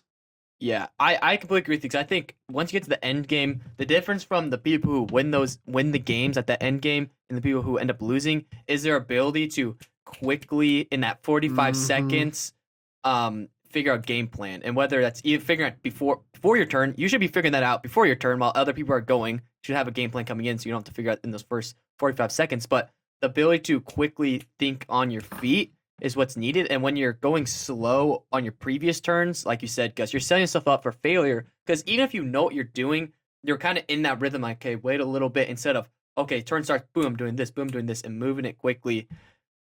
And yeah, so I completely agree Do you with think? And I was gonna say, do you Please. think maybe that's like partly why we've seen the rise of the queuing up the next move is because they're trying to focus too long on, like using their entire clock instead of just making the next move. I don't want to make a broad generalization like that. I think there are people who cue their next thing. Straw's an example in this past game. Where like he's not a guy who I'm talking about. He is like looking to extend his time because he's doing things. Mm-hmm. And I know that he's virtual, so I know he's talking to Okay. me, and I can sometimes even hear a little bit of the like he's actually being active with what he's doing, and he requires time. Straw in the past, when he's like, "Oh, I don't have anything left Yeah. to do," it's like, okay, he doesn't extend his time for no reason. I think there are people who extend their time for no reason, and because that's the thing, it comes down to processing speed. Are you slowing yourself down because you can, or are you slowing, or are you extending your turn because you have a lot to cram in there, or are you extending your turn because I want to think for a second? And if you're doing that because you want space to think, sorry, you're not going to have that when we say, hey, by the way, no more 2-minute action clocks. Like it's just 45 seconds. Now it's like, I got to go. And your whole team might still be alive when that's happening. You might have a lot to think about still. And I just think that's something that I've noticed. I've also noticed, like I think this is part of this. Games that go longer tend to be lower skilled games. Yeah. No, I think that's a good analysis. what I think. I definitely agree. Games I'd have to look at it a shouldn't- little bit more. If games go a long time, people are doing something wrong. Like I do agree games with are that. not. It's not. Recently, we've seen like, oh, the apocalypse starts on turn 10. Like It's like every Crazy. time it feels like. I don't know. that's I can't even not think of the supposed last to time be the it wasn't. case. Yeah. And so I think like why are we talking about this? I actually think this will be educational because I think a lot of players might not know that that's the case. They might not even understand why. I think Board Wars is beautiful because it's such a deep well of like so many layers to your understanding. And like the longer you play it, the longer you're figuring out these ideas. And you just keep like it keeps getting more and more complex. I really don't even think the top players have cracked the code and how complex it is to its roots. I don't think we're ever going to see that. But I'm excited to see the league progress. I'm excited for people out there. I don't know. We've kind of like dogged on a few different play styles a little bit, but I'm excited to see the effects of that because the league is growing and changing and people are getting better and better every year. I mean, we just talked about how the higher skilled games are more fun to watch. We've also talked about how it's so much more fun to watch these games this year than it has been in the past. Mm-hmm. So imagine what it'll be in 3 years. Like, I'm really excited. I'm excited to see people continue to grow and continue to change. And I think I just think it's really cool. That is like the joy I get from getting to GM all of these games. Is I love seeing players get better and get smarter. And I love seeing the metas evolve. And if you're watching this, I respect you. I respect you for trying, and I respect you for playing your way. And if you have a different theory and you disagree with me, don't listen to me. That's what I think. Listen And, to me and don't play Maybe passively. Caleb disagree. Yeah. Caleb is more like, no, Don't play listen to me. passively. If you're playing I love defensively, that. play like I Drew. love that. Shout out the GOAT. Play like Drew. I love that. Well, I mean, Caleb, we've been hanging out for a couple hours now. It's been great to have you on the pod, man. You're a guy who like I love listening to what you think because here's the thing, man. A lot of people think some hot takes, but you're brave. You say it. You know what I mean? And I always respect people where it's like, because everybody thinks these thoughts, but few are brave enough to say it. And I think saying those thoughts is actually valuable because you can then actually like hear from other people whether they agree or disagree. So many people they will come to these big decisions and like Board Wars and in life, but they won't say it. They'll just think it. and they'll internalize it, whereas you're open to like critiquing your view. I don't know if that makes sense, but it's something It I really does. respect about you, and I always have in all areas of life. And I'm glad that that's a gift that our game Yeah, thank you, has as guest. well. I really appreciate it, and thank you for having me because it's been a lot of fun getting to talk about Board Wars with you guys. Yeah, I mean, hey, Caleb, we're gonna see you this Friday night against JD over there, fighting for the cup. So, I mean, our last segment is always just a quick couple-minute thing of like, why should the audience at home tune in to watch this game? And I mean, it's Game 5. It's the biggest game of maybe all time. So I don't know how much we need to convince them to watch this one, but what are your guys' thoughts going into this Friday? Your boy's playing, JD's playing. Like, if you're watching this, you might as well tune in and watch us go head to head Friday. I don't know what else needs to be said, to be honest. He said it well. 100%. It's the best of the best playing. We've announced we're playing. We got Slushy, the Legend Killer. Second on the Legacy talks. Gus is saying that he goes number 1 if he wins this game. That's insane. Is there a It's new true. GOAT? Maybe. That's Caleb so true. Ward, does he get that Legacy Cup done for his team? The second one.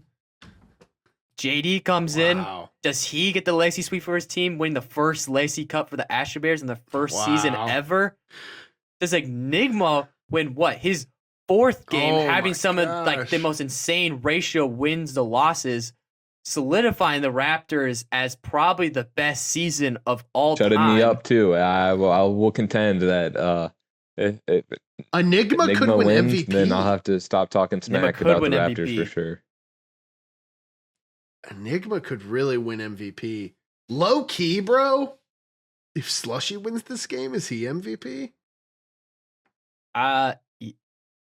Me personally, yes. Is it Low really? key. It might be the winner of this game. I don't It might be know. the winner I of don't this know. game. Well, I mean, you Well, two we can't can't, win but- MVP. So Goober lovers are at home hoping you guys win. I'm sure actually Goober is hoping Slushy wins. Yeah, so I think I'm Goober, sure he'd rather. Goober's a Goober's a team big player. I think. Yeah, no, he 100%. He's an OG, but dude, I mean, there's so much going into this game. I'm getting excited already, dude. It's gonna be everything, and there are gonna be hearts broken. Yeah. There's gonna be one person that stands victorious. So, thank you guys for watching this episode of the official Board Wars podcast, and we'll see you next week as we crown a winner for season 3.